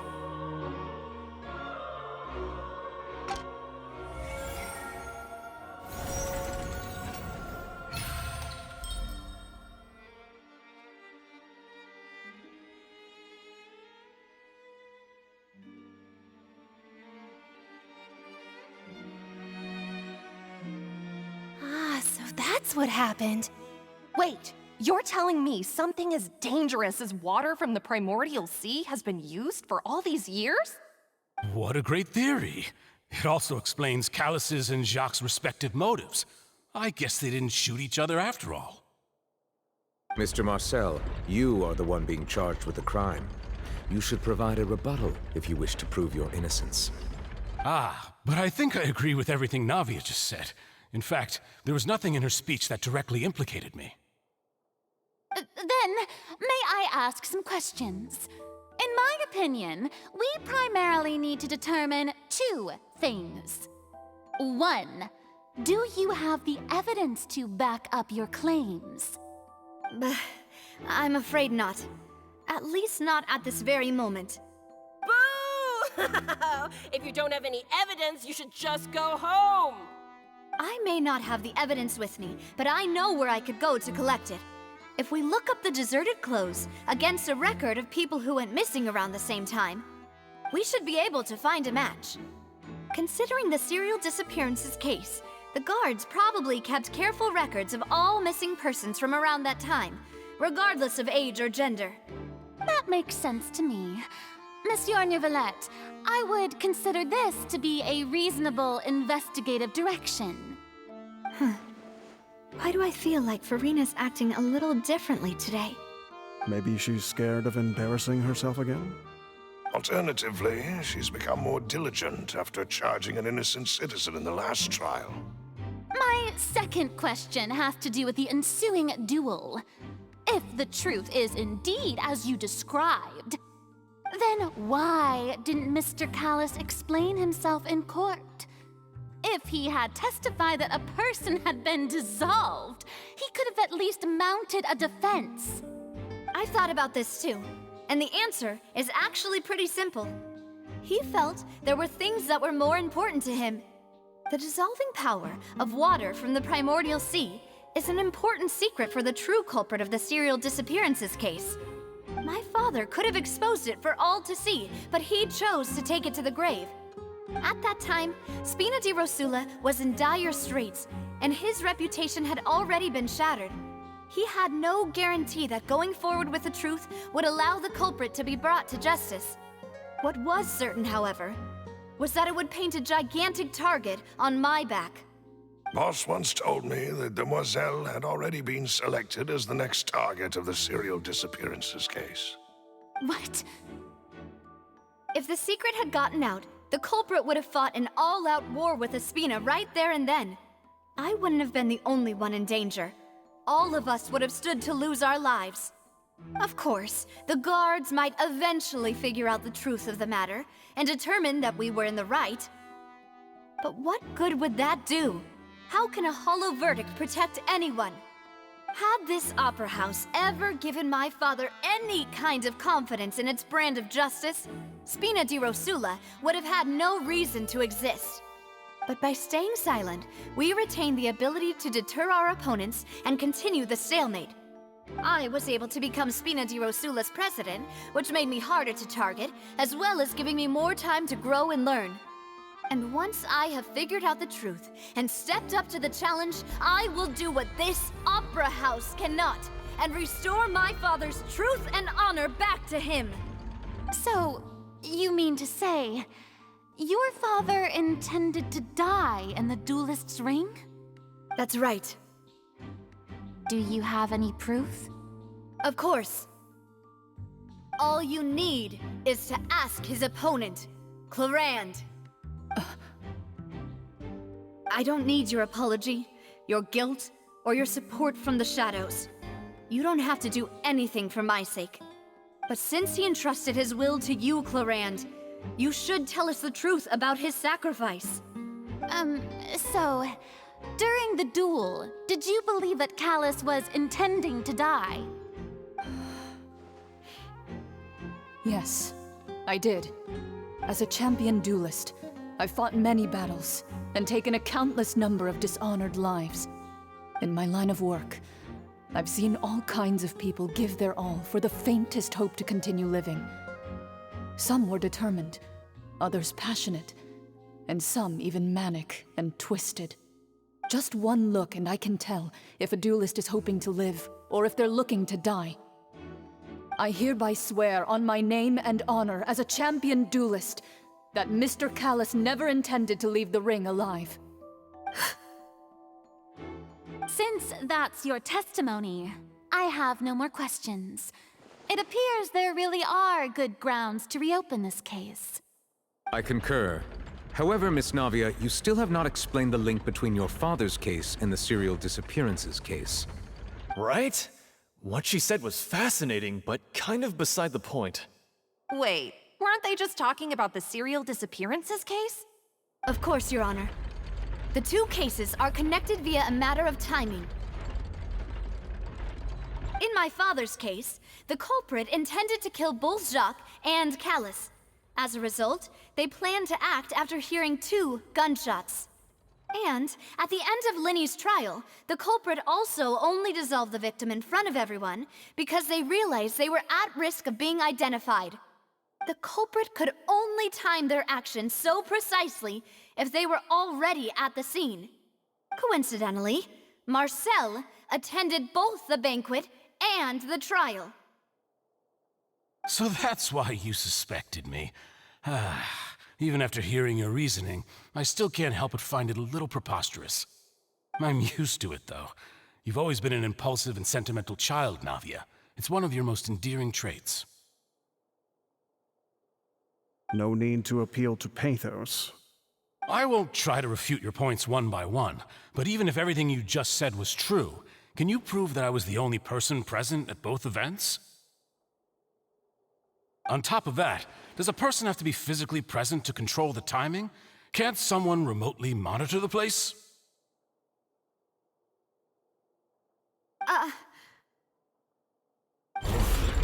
Not what she can say to that.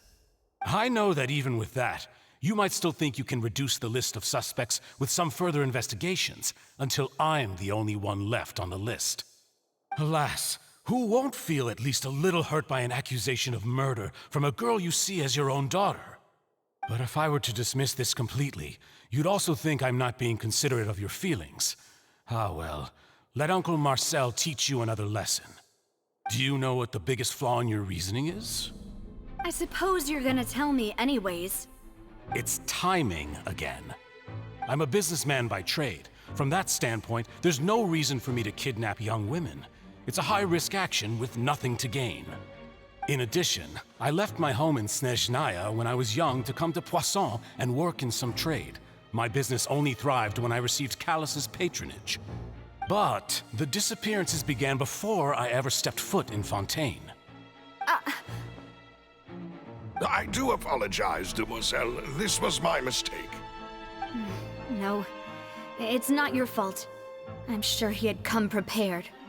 Is there anything else you'd like to say? Would you like to check the date of my first business license against the first known case of the serial disappearances? You can also take a look at my border entry records, or ask my friends and family when I left Snezhnaya for the first time. Could those records and testimonies do something to appease the unspeakable anguish in your heart? Seems like she got the wrong guy. At this rate, Navia will be convicted for falsely accusing him. I think you've done a superb job of dissecting your father's feelings as he neared the end of his life. But aren't you going against all of his wishes and expectations right now? He wished for you to become more rational, collected, and conscientious, instead of dwelling only on your own feelings. Once you've learned to be more considerate of others' feelings, and to stop rushing headlong into things, you'd have met most of his expectations. This isn't just about me, and it never has been. The biggest difference between me and the rest of the victims is that I still have the ability to search for the truth, while that same agency has long been taken from them. The people whose families were destroyed by synth abuse, the people who lost their loved ones to the serial disappearances, and the people who suffered tragic ends due to their sense of justice. Many people's images are flashing before my eyes. I'm sure some are coming to those of you in the audience as well. And whose image do you see, Marcel? Is it a man named Vacher? Oh, so you do know that name. I'm merely surprised you'd suddenly say the name of someone I've never even heard of. I was waiting for you to say that.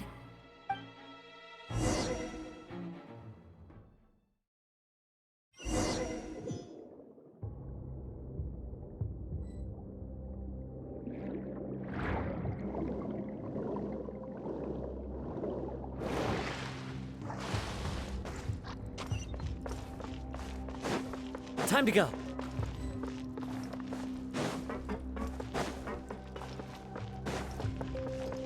One with nature. My apologies. The wind knows me.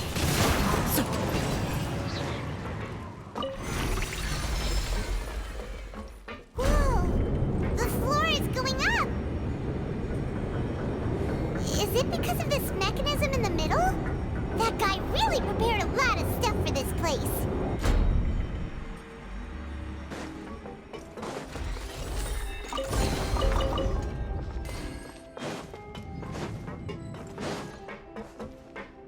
Paimon thinks we need to go up, but Paimon doesn't see a way. Let's take a look around. Maybe we'll find a hidden mechanism that'll show us the way up.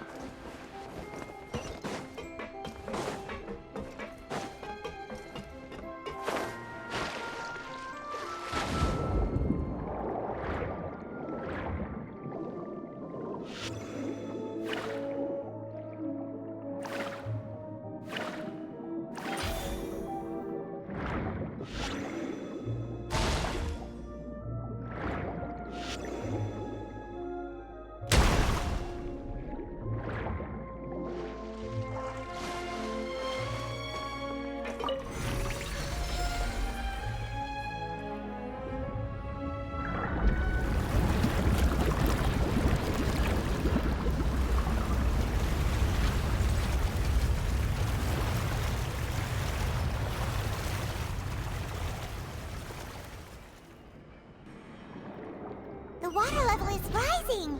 Now we can swim to the top! But this is still a ways away from where we need to go.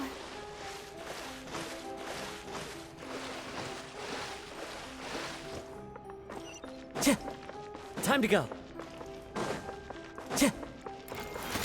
Hold the line! One with nature. Take flight! Transfigurate! The wind knows me. Fallen leaves, adorn my night! Whirling snow! One with nature. Time to go. Rust and Reven! Kamisato art! Sumetsu! Into the wind. It's fine.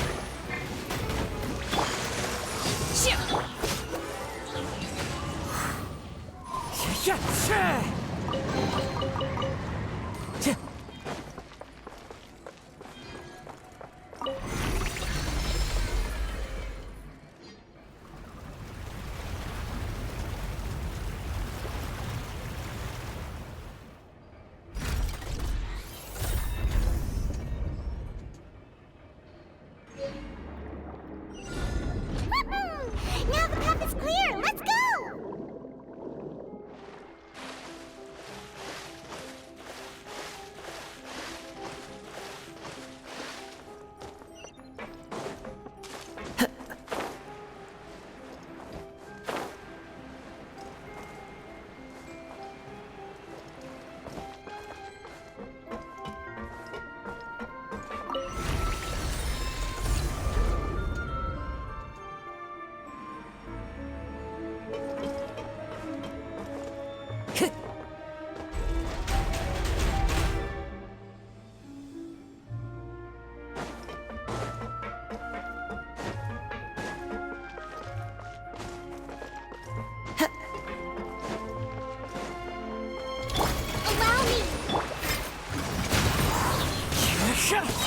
As one with wind and cloud.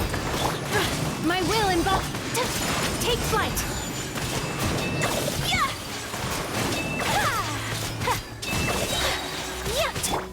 The wind knows me.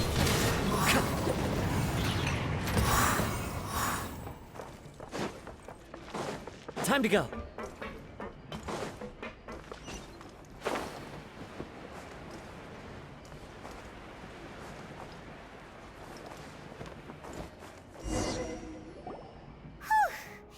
After all that, we finally made it to the innermost sanctum. Though, as expected, the mastermind isn't here. That's right. Then let's hurry up and find some evidence so we can get back to the Opera House and help Navia.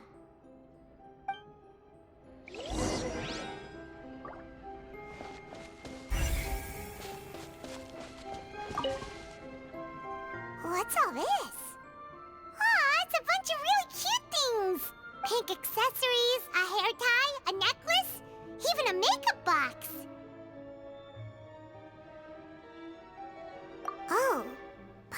sees it too, but why are all these cute things labeled with different girls' names? Huh? You mean the girls from the serial disappearances? They were brought here? And then they were turned into water. And all the boxes of things, these names. That means... Oh, this is terrible!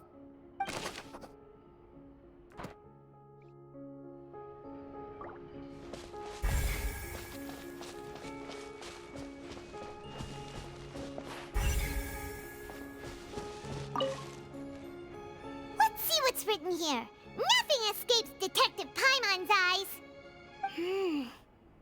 Callus. Navia's father.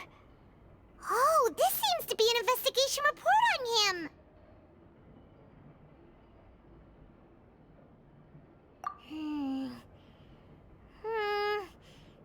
Yep, it's about finding someone to assassinate Jacques and Kat. This should prove the existence of the third person, right?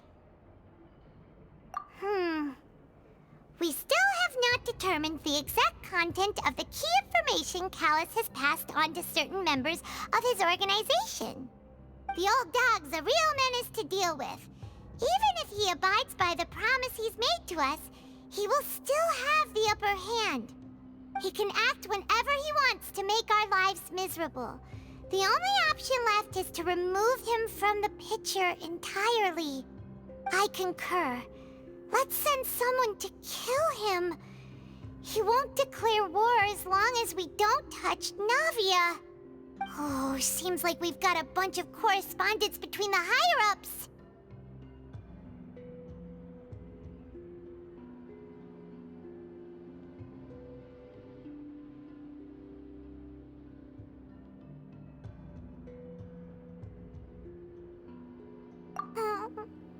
They're all just so evil.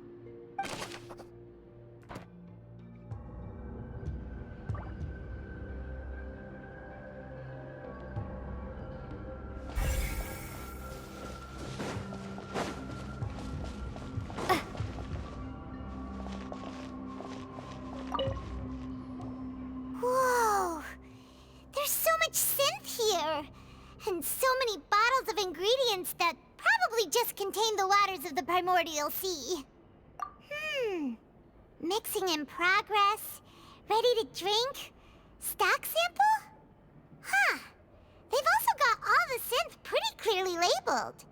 Whoa! There's even fruit-flavored synth? Yep, it's super obvious.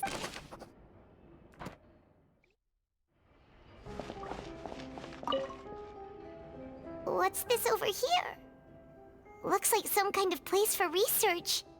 Experiment number 16 aims to verify Jacob Ingold's research conclusions on the Primordial Sea and use his theory as a foundation to achieve a breakthrough. The experiment was a failure.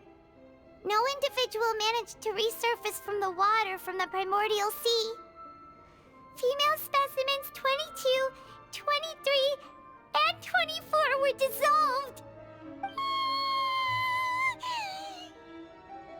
Sorry, Traveler.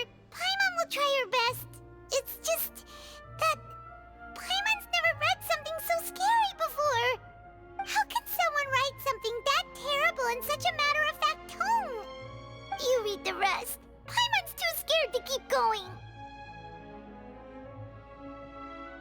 So that's why he did all of these experiments. Wait, did he really think he'd be able to find a way just by dissolving people over and over?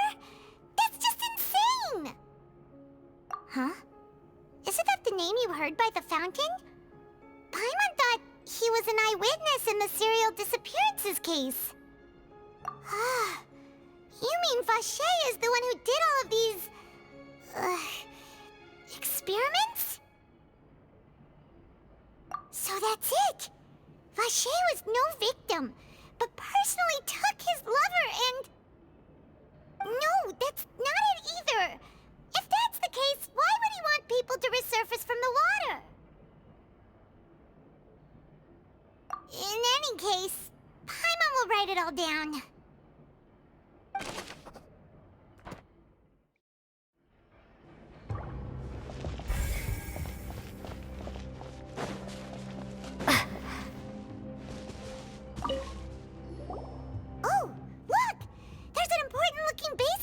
here, and it's full of water. That means this is where they make all the synth. If you dilute it with normal water, you'll get synth, but the pure stuff can dissolve a human. Paimon will take notes on this incriminating evidence.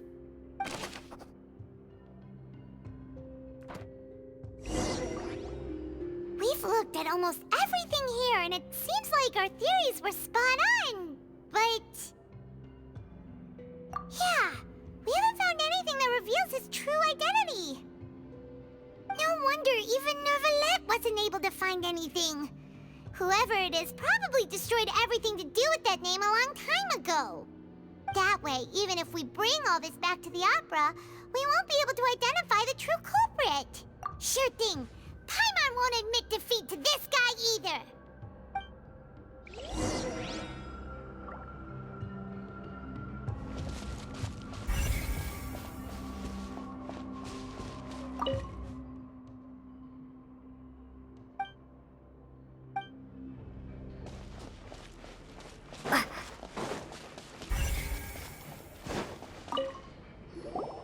You take that side and Paimon will take this side. Check everything carefully.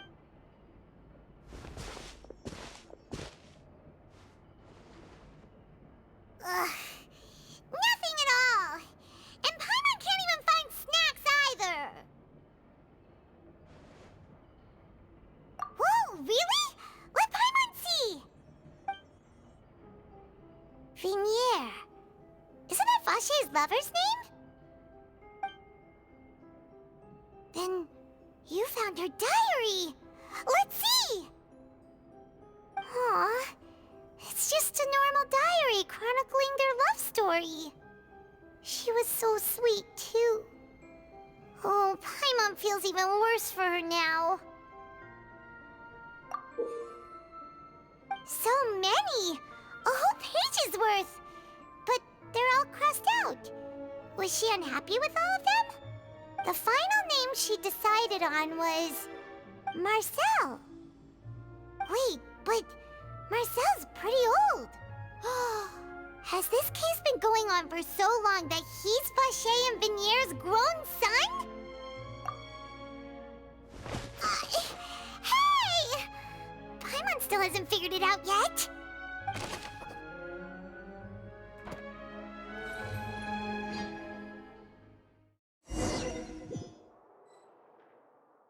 And whose image do you see, Marcel? Is it a man named Vache? Oh, so you do know that name.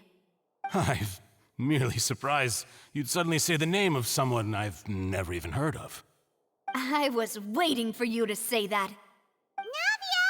We're back! As expected of my partner. I just knew you'd return in the nick of time. Just how often do you intend to flout the rules of this court? It's all right, Monsieur Neuvillette. Given their confidence, I expect they've found the crucial evidence.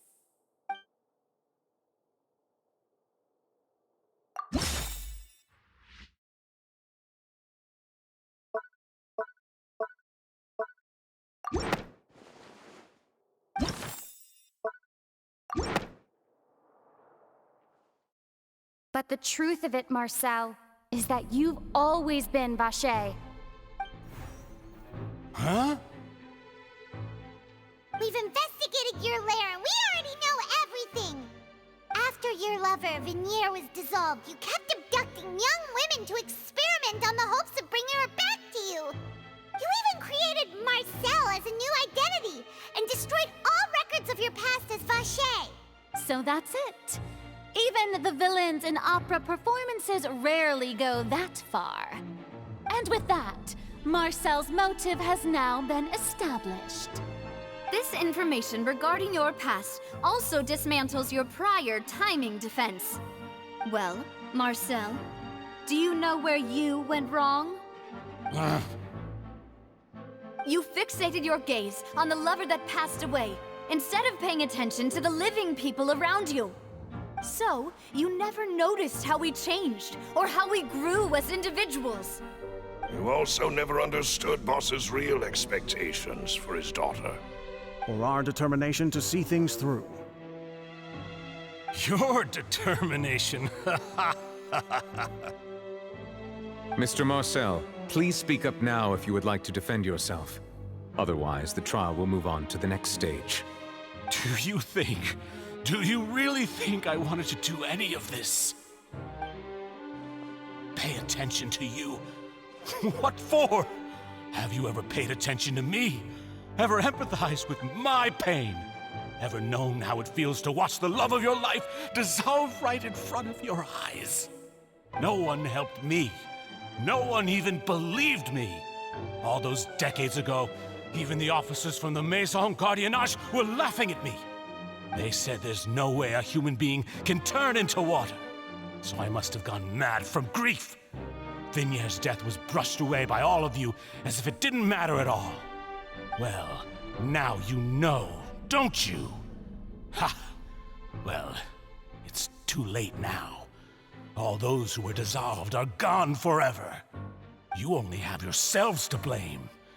You set up this ornate opera house in pursuit of your so-called justice, your beloved drama, while turning a blind eye to the suffering of the people. Vignier is dead. We promised each other that we would always be together. Wherever she goes, I will follow. But I'm not from this blasted place, so I can't be dissolved, no matter what I do. Hey, is that water from the primordial sea that he's drinking? I can't dissolve! Can't dissolve! Can't dissolve! Do you all see? I can't go, I can't follow. So if I can't go where she is, what choice do I have but to try to bring her back? I did all of that, and in the end, that accursed Callus still got the better of me. I spent my entire life living on pins and needles, only to get stabbed by his idiot daughter at the very end. The suspect is exhibiting signs of mental distress. Guards, please restrain him. Don't touch me! Don't anybody come near me! I still need to save Vignier. A promise. We made a promise. Vignier. Vignier! Please, Vignier, don't think badly of me. All I want to do is fulfill our promise. At this point, the verdict of this trial is clear. With Mr. Marcel's conviction, the charges against Mr. Tartaglia no longer have any basis. Fine by me. I was in a bad mood, but after a show like that, I'm actually feeling pretty good. Traveler, please submit all the evidence you have collected to the guards, so that I might review and summarize the truth behind the serial disappearances case. The man now known as Marcel was originally named Vacher and worked as an adventurer with his partner and lover Vignier. During an underwater expedition, Vignier accidentally came into contact with water from the primordial sea and was dissolved in front of Vacher as a result. Vacher learned of the primordial water's existence through the work of others and began to kidnap young women for research, with the goal of discovering a method to restore Vignier back to life. To cover his tracks, he invented the new alias of Marcel and began to operate a business in Poisson. During the course of his research, Vacher discovered that a diluted concoction of water from the primordial sea can induce feelings of euphoria, and began to manufacture and market synth. However, as he accumulated wealth to fund his continued research and expanded the scope, he came into conflict with Spina di Rosula. After exchanging blows with Spina di Rosula for many years, Vacher decided to assassinate their president Callus at a banquet. Although the assassination did not go as Vacher expected, he was able to turn Callus into the murder suspect by dissolving the assassin he sent to the scene. And just recently, Vacher attempted to frame Lyney as the culprit of the serial disappearances case, using a similar method. However, his attempt to frame Lyney failed, and the power of water from the primordial sea became public knowledge. This case also exposed enough of Vacher's machinations that he was eventually successfully charged in court. Thus concludes the enigmatic history of the serial disappearances case, with the truth revealed to all.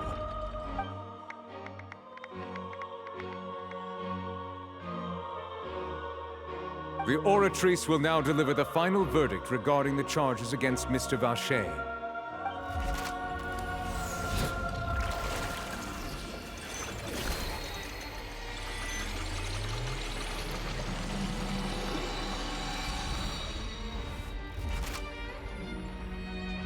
According to the judgment of the Oratrice Mécanique d'Analyse Cardinale, Mr. Vacher is guilty.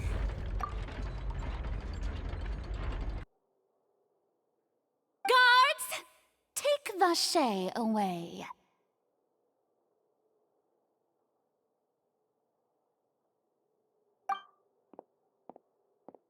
Good. It's what he deserves. With that, the serial disappearances case is over now. We really just witnessed history. Who would have thought the true culprit would be such a polite and well-spoken guy? Yippee! We helped Navia bring the bad guy to justice! He's hurt so many innocent people and now he's finally getting what he deserves!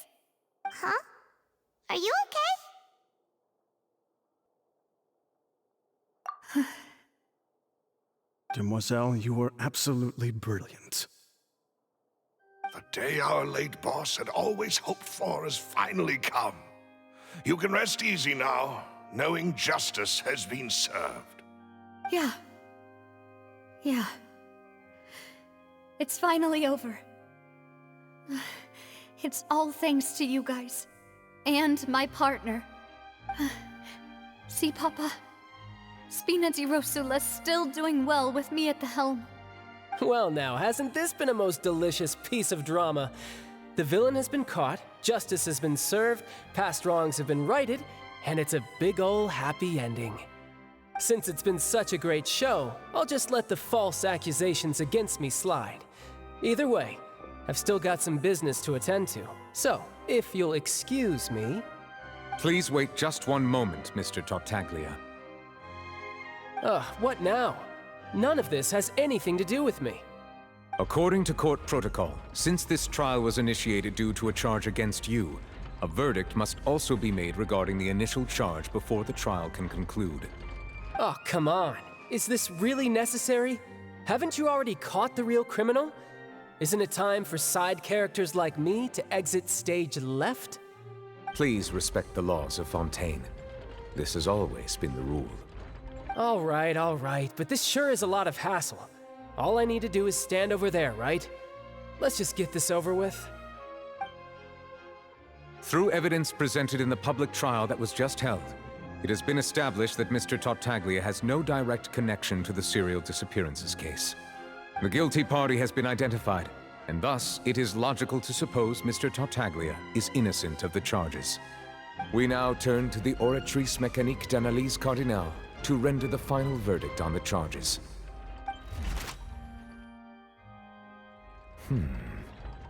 According to the judgment of the Oratrice Mécanique d'Analyse Cardinale, Mr. Tartaglia is guilty. What? Hey! That's not funny! Didn't you just say I'm supposed to be innocent?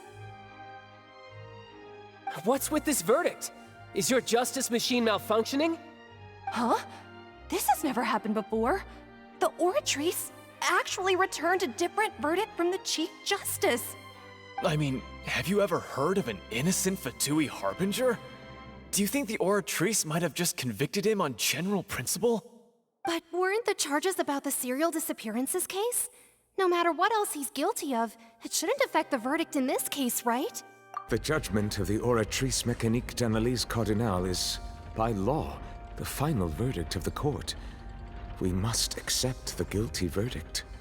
Guards, please take the suspect into custody per court protocol.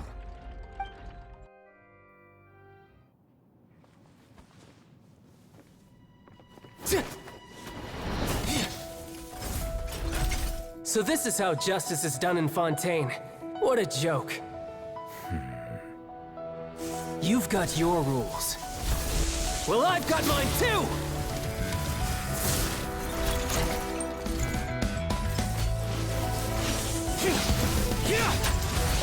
He's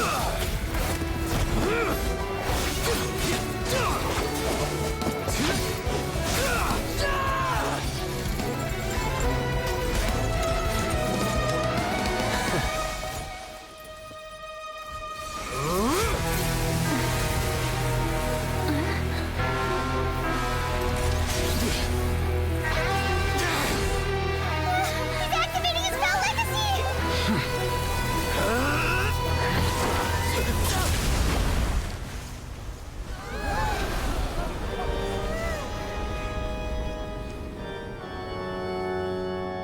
I am sorry. If you have been wronged, we will find the truth. But the rules of the court must be upheld.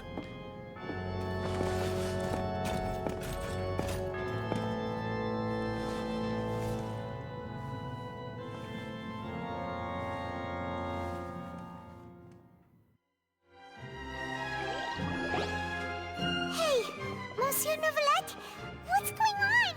Shouldn't they have been cleared already? Apologies. This is also the first time I've encountered such a situation. However, according to the rules established at the conception of Fontaine's court system, the Oratrice's judgment is the final verdict of the court. All I do is follow court procedure. As for why the Oratrice arrived at the conclusion it did, you should probably ask someone more knowledgeable than me.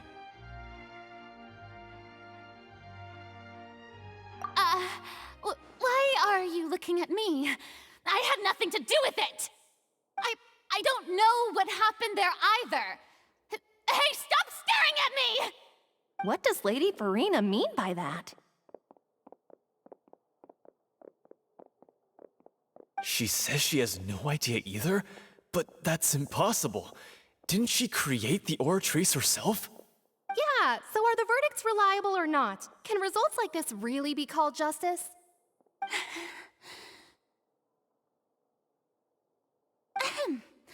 My dearest citizens, did you really think we'd allow an incorrect verdict to be handed out in this court? Did you really believe that the judgment could be mistaken or be the result of some sort of random mishap? Don't tell me you thought even I had been blindsided by the Oratrice's result. But the way she looked just now, it was pretty obvious she had no idea what was going on. However, given the state of things, I shall give you an explanation. Everything that just took place, including my supposed shock and bafflement, was a part of an elaborate performance, with every action meant to stir up drama and excitement. And, of course, for every performance, there is a script. Everything has unfolded exactly as I expected from the very beginning. As the embodiment of the very concept of justice, the Oratrice shall never render an arbitrary judgment! If you thought Child had nothing to do with the serial disappearances case, it is only because you've been blinded by the superficial appearance of innocence. Everything he's done, not to mention the danger he poses, are beyond ordinary comprehension and completely unforgivable! All shall be revealed in time. You will come to understand my noble intentions, as well as the absolute correctness of the Oratrice's verdict.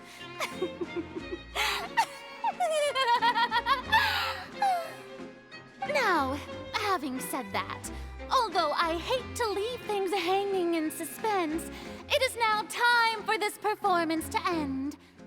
As the lead actress, I shall be the first to take my leave. Toodaloo! So she chose to make her escape after all, did she? So you're saying we shouldn't put much stock into what she just said? She probably just put on that performance to save face. As for the truth, it's unlikely that she actually has any idea. However, please be assured that I will continue to investigate this case in a personal capacity. Just as I promised, if the judgment has been incorrect, we will do our utmost to clear his name. All right. Even though we feel pretty badly for him, we'll take your word for it for now. After all, he's done plenty of bad stuff, so he should have known he'd go to prison someday, right?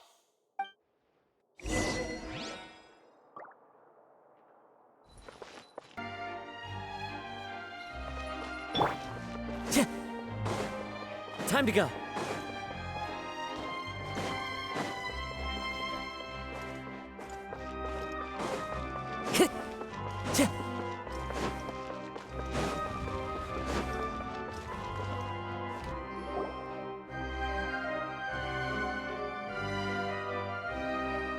Hey, what are you doing? Quick, stop him! Traveler! Hey! Traveler! Marcel! What are you doing over here? Stop resisting arrest! Cease, or we'll add another charge to the list. No, wait! I just want to ask the Traveler something. I'm not looking to run away. Please, just let me ask this one small thing. Go on. Thank you. I was being led away when I finally realized something. Where did you first hear the name Vacher? I erased all records of that name. So, unless... Are you still trying to prove your innocence? Give it up. You've already been convicted. Really? You did? You're sure? You met her? But how could that be? How did you manage to do it? The Fountain of Lucine? Then she's been so close to me all along. And I just never... Please give me a chance to talk to her again. Just let the Traveler take me to the fountain to see her one last time. This is the last request I'll ever make in my life. You can do whatever you want to me afterwards. I don't care. What? Give an inch and you want to take a mile? Do you think serial killers get to make requests like that? Paimon agrees. Why should we give him what he wants when he's only done a ton of super terrible things? This request, is it worth as much to you as your life? Of course! Wait, no. It's worth even more than my life. Humans. Will they betray the instinct to live just to satisfy spiritual needs? Very well. I will grant your request. Your Honor, I fear that... I will go with him. You do not need to worry about any escape. In that case, I shall leave him in your most capable hands, Chief Justice. Thank you, Your Honor.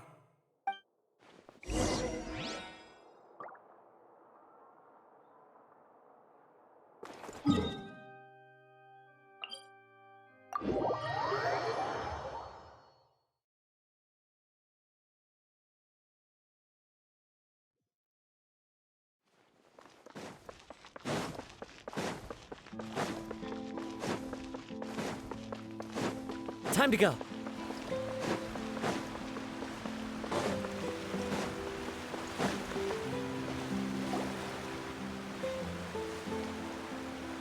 Is this the place? You said she's here, but what do I need to do to see her? Yeah, and even Paimon could hear her after drinking that thing. Didn't you just drink a lot of it on the stage as well? Oh, in that case... Vacher! Ah! Yes, that's it! So you heard it too! Vignier, it's me! It's me, Vacher! Vacher? Vacher! I'm here! Where are you, Vignier? I'm coming for you. I'm finally here for you. Hey, wait! Be careful! Hey, wait! Vignier, is that you? It's me, Vacher! Vignier! Vacher? Why did you come? Didn't I say? You don't need to look for me. You look a lot older than I remember. How long has it been? It's been more than 20 years. I've suffered for over 20 years since the day you left. All this time, Only the thought of bringing you back has kept me alive. Nothing else mattered to me. I must be dreaming. Who would have thought I'd get the chance to tell you all of my feelings like this? Vignere, you are my everything. I really don't know how I could live without you. But Vacher, if you ask me, this world would be better off without you. What are you saying? If not for you, I would have finished my law degree and probably become a top-tier attorney one day. If not for you, I would have continued to pursue my love of the arts, and my works would have been displayed in the Palais Mermonia itself. If not for you, I would at least have been able to take care of my mother. And she would not have grown old and died alone, with nothing but the tears on her cheeks. It's all because of your selfishness, Vacher. It's all because of you. You... Wait, you are not Vignere. Who are you? You're right. I am not Vignere. I am the sacrifices.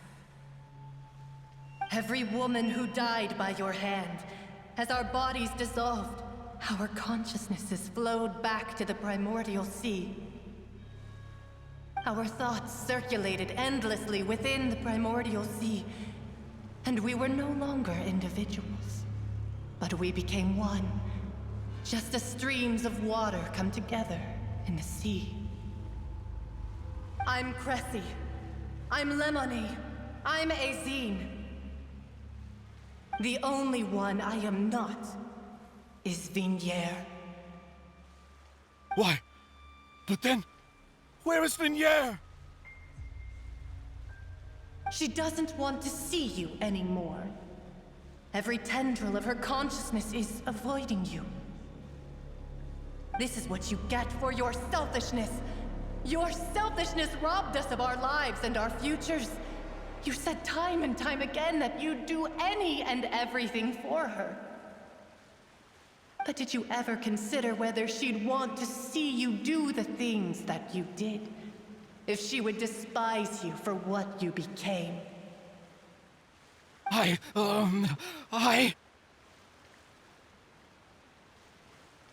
You are a liar, a heartless murderer, and a cowardly narcissist. The only thing you are not is Vignere's beloved. From the moment your first victim died and her consciousness merged with Vignere's, she has had nothing but pure hatred for you.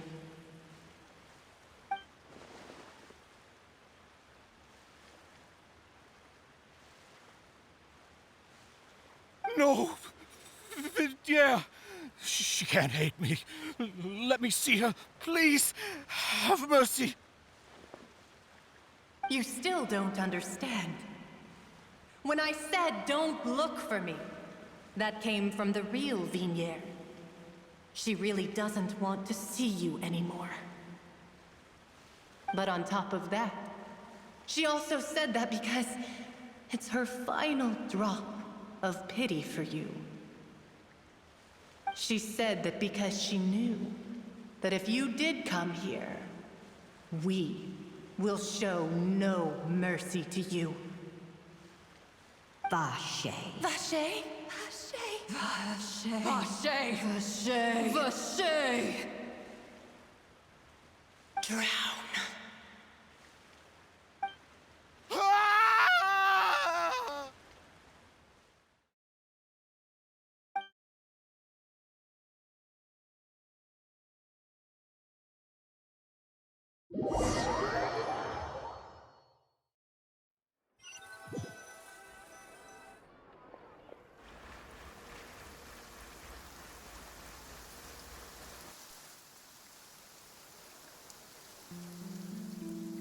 Finally, we have some time to do shopping.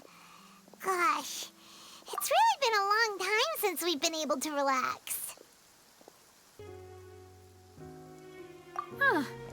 met, partner. I knew something great was going to happen when I woke up in such a good mood today.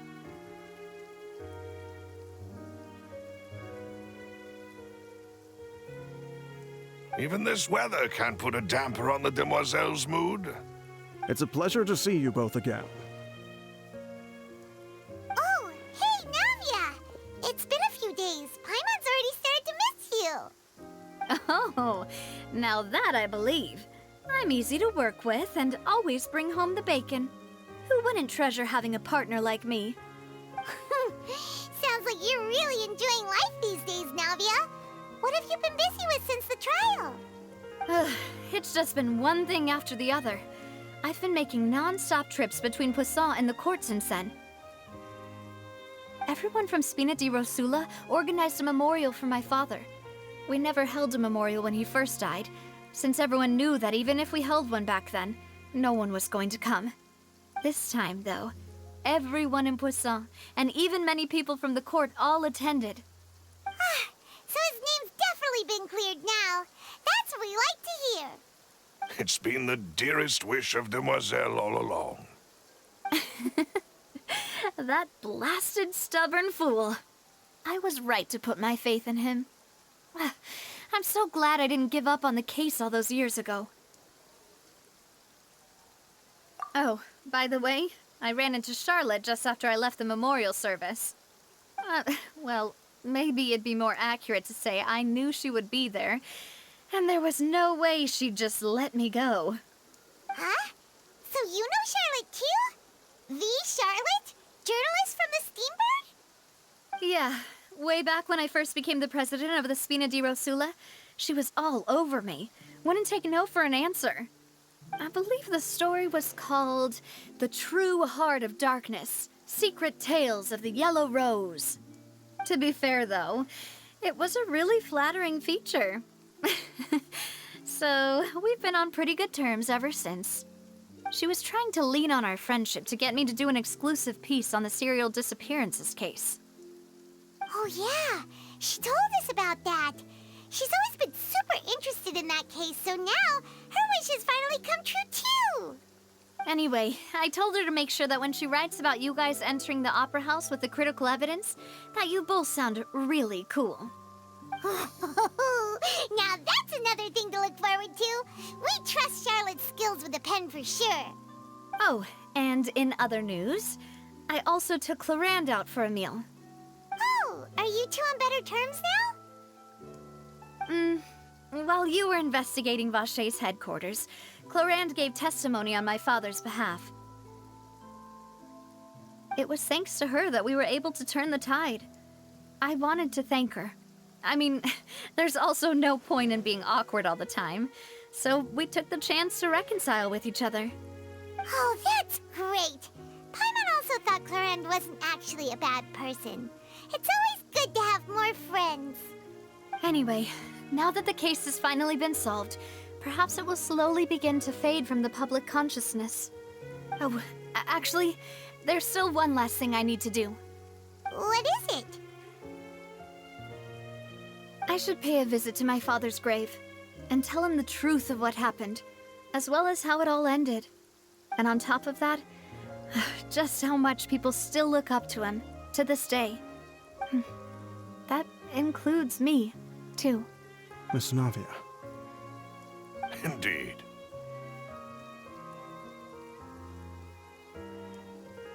We want to go too! We also think Callus is a really admirable person. Sure thing. I'd like you two to share the moment with me.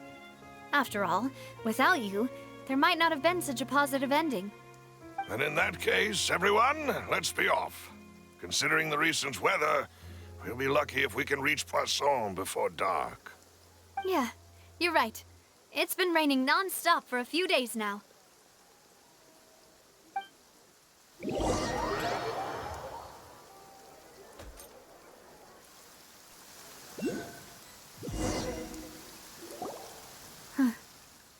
This is where my father's grave is. To be perfectly honest, even I haven't been back here for a long time. Huh? There's someone there already. Wait. That figure. It can't be. Hmm? Isn't that Neuvillette? Why would the Chief Justice be here? Huh? Navia?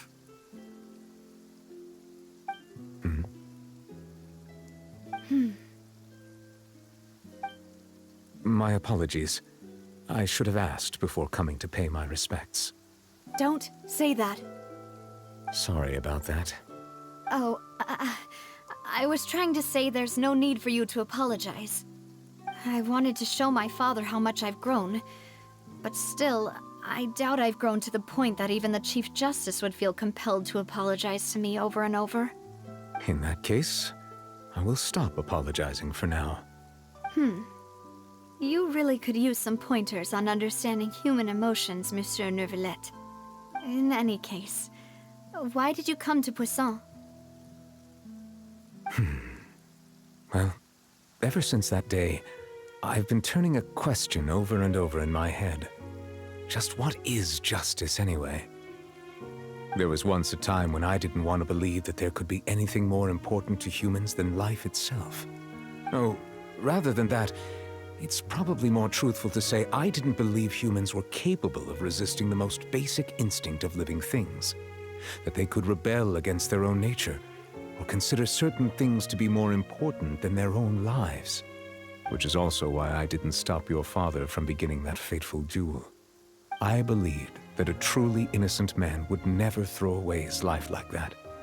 That there was nothing, should have been nothing more important than one's own continued survival.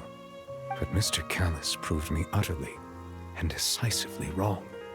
If not for his sacrifice, the serial disappearances case would have remained unsolved to this day. Mr. Callis made the choice he did for his daughter, for his associates, and for many people completely unrelated to him. And in the end, from a certain perspective, one could say that he did it all for the sake of justice. A justice that's higher than life itself. So, you asked me why I came here. I just wanted to say my apologies to Mr. Callis in person. I should have noticed all of this much sooner. This regret has filled me with a sadness that has haunted me for days. That high and mighty chair in the Opera Epiclese indeed insulates one from many important things. Spina di Rosula, thank you so much for your hard work and perseverance. I'm sorry for being mad at you before. So, you're actually one of those types that's cold on the outside, but pretty thoughtful on the inside, huh? That reminds me of Silver, one of my guys. Sorry about that. Self-expression is not one of my strong suits. Didn't I just say you don't need to apologize? Ah, so Navia and Neuvillette seem to have made their peace as well. Let's not disturb them for now. We can wait till after they're done.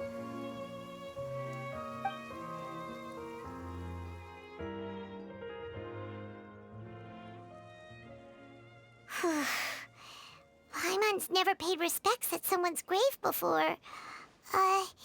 Did Paimon do anything rude there? Huh?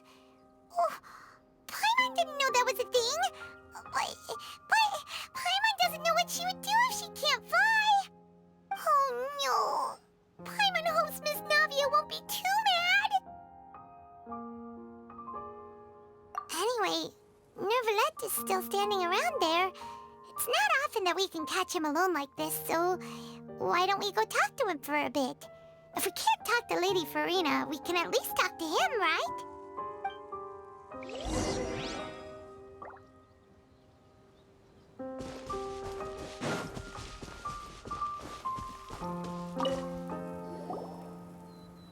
Oh, it's you two. Did Miss Navia invite you to come pay your respects to her father? We ran into Navia on the streets today, so we just followed her here. I see. Then is there something that I can help you with? Well, it's pretty hard to run into you like this since you're usually super busy. So we figured we could try to ask you a few questions, if that's okay. Please feel free. Though outsiders, you helped us solve one of the greatest mysteries in Fontaine, and it would be my pleasure to return the favor. So, at court, the bad guys referred to that special water as water from the Primordial Sea, but what is it really? Truthfully, that name is already quite accurate. I can only surmise that Vacher and his ilk only learned of its nature and existence after extensive research. There used to be a special sea on the surface of this planet. The nature of its seawater was rather different from that of the sea we know today. Most of Teyvat's life forms were first born in that special sea. You could say it nurtured much of the life on this planet. Huh. So it really was where everything began. It makes sense to call it primordial then. But today, the primordial sea no longer exists on the planet's surface. What Vacher discovered must have been some kind of special case, or a remnant from a truly ancient age. Huh. So that's how it is. Oh, you really know everything, Monsieur Neuvillette. But if that's the case, then why would people, at least people from Fontaine, dissolve in that kind of water? Indeed. Why would the primordial sea, which was known to engender and nurture life, suddenly reverse itself and devour life instead? To be frank, that also doesn't match my understanding of this world and its laws. There must still be some unknown secrets around the people of this land. Is there anything else you'd like to ask me about?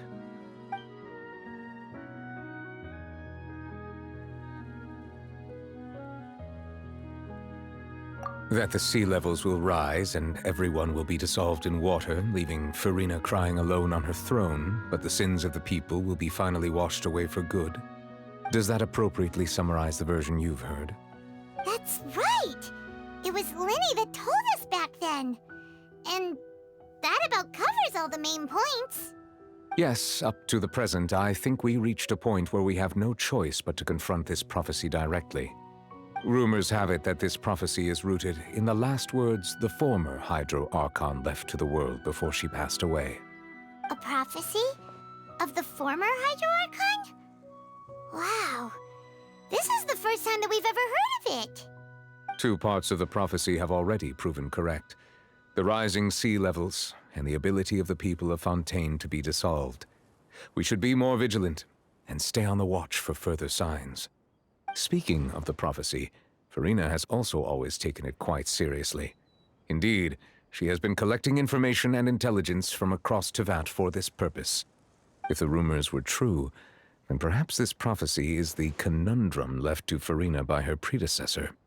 But with Furina being the way she is, can we really trust her to solve it? Is there anything else you'd like to ask me about? My apologies. My investigation has still not reached its conclusion. However, I still believe the judgment of the Oratrice was not rendered arbitrarily. Huh? But you also said you thought he was innocent. For many years, I have been quite aware that the Oratrice does not simply mechanically repeat the verdict that I give on each case. As a divinely created mechanism, the people's unified faith in the concept of justice is integrated into it. Not only can it produce the incredible power of indemnitium, but it likely also possesses other traits, such as self-awareness. Which is all to say, I have been prepared for a situation like this for a long time. Huh. So when Lyney told us that he heard a human voice from the room where the Oratrice's core is stored... I was not aware such a thing had occurred. Perhaps that could serve to prove my conjecture. I will add that to the list of items to investigate. In any case, I am inclined to believe that the Oratrice does have a methodology all its own. We just do not have enough information. Based on Furina's reaction, I doubt even she had any idea what was going on. She managed to bluff her way through it, though, with her time-tested twin tricks of bravado and drama. While we do intend to get to the bottom of this, for now, we regret to say that the Fatui Harbinger will just have to bide his time in the fortress of Meripede. If we did incorrectly convict him of crimes he did not commit, we will most certainly compensate him to the fullest extent allowed by the law. If you ask Paimon, the only compensation he'll want is a no-holds-barred fight with you.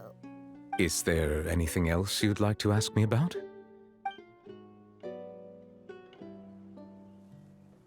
Your sibling, another blonde-haired traveler.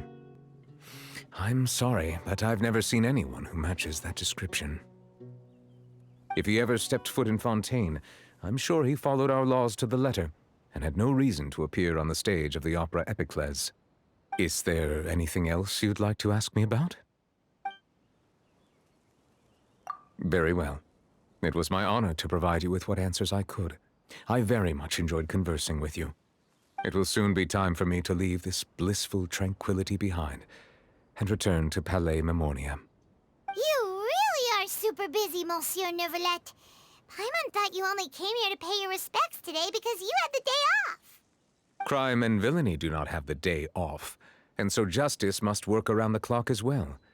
This is merely the nature of a justice's work. All right. You've got a point. Huh? Paimon just noticed that the rain has stopped.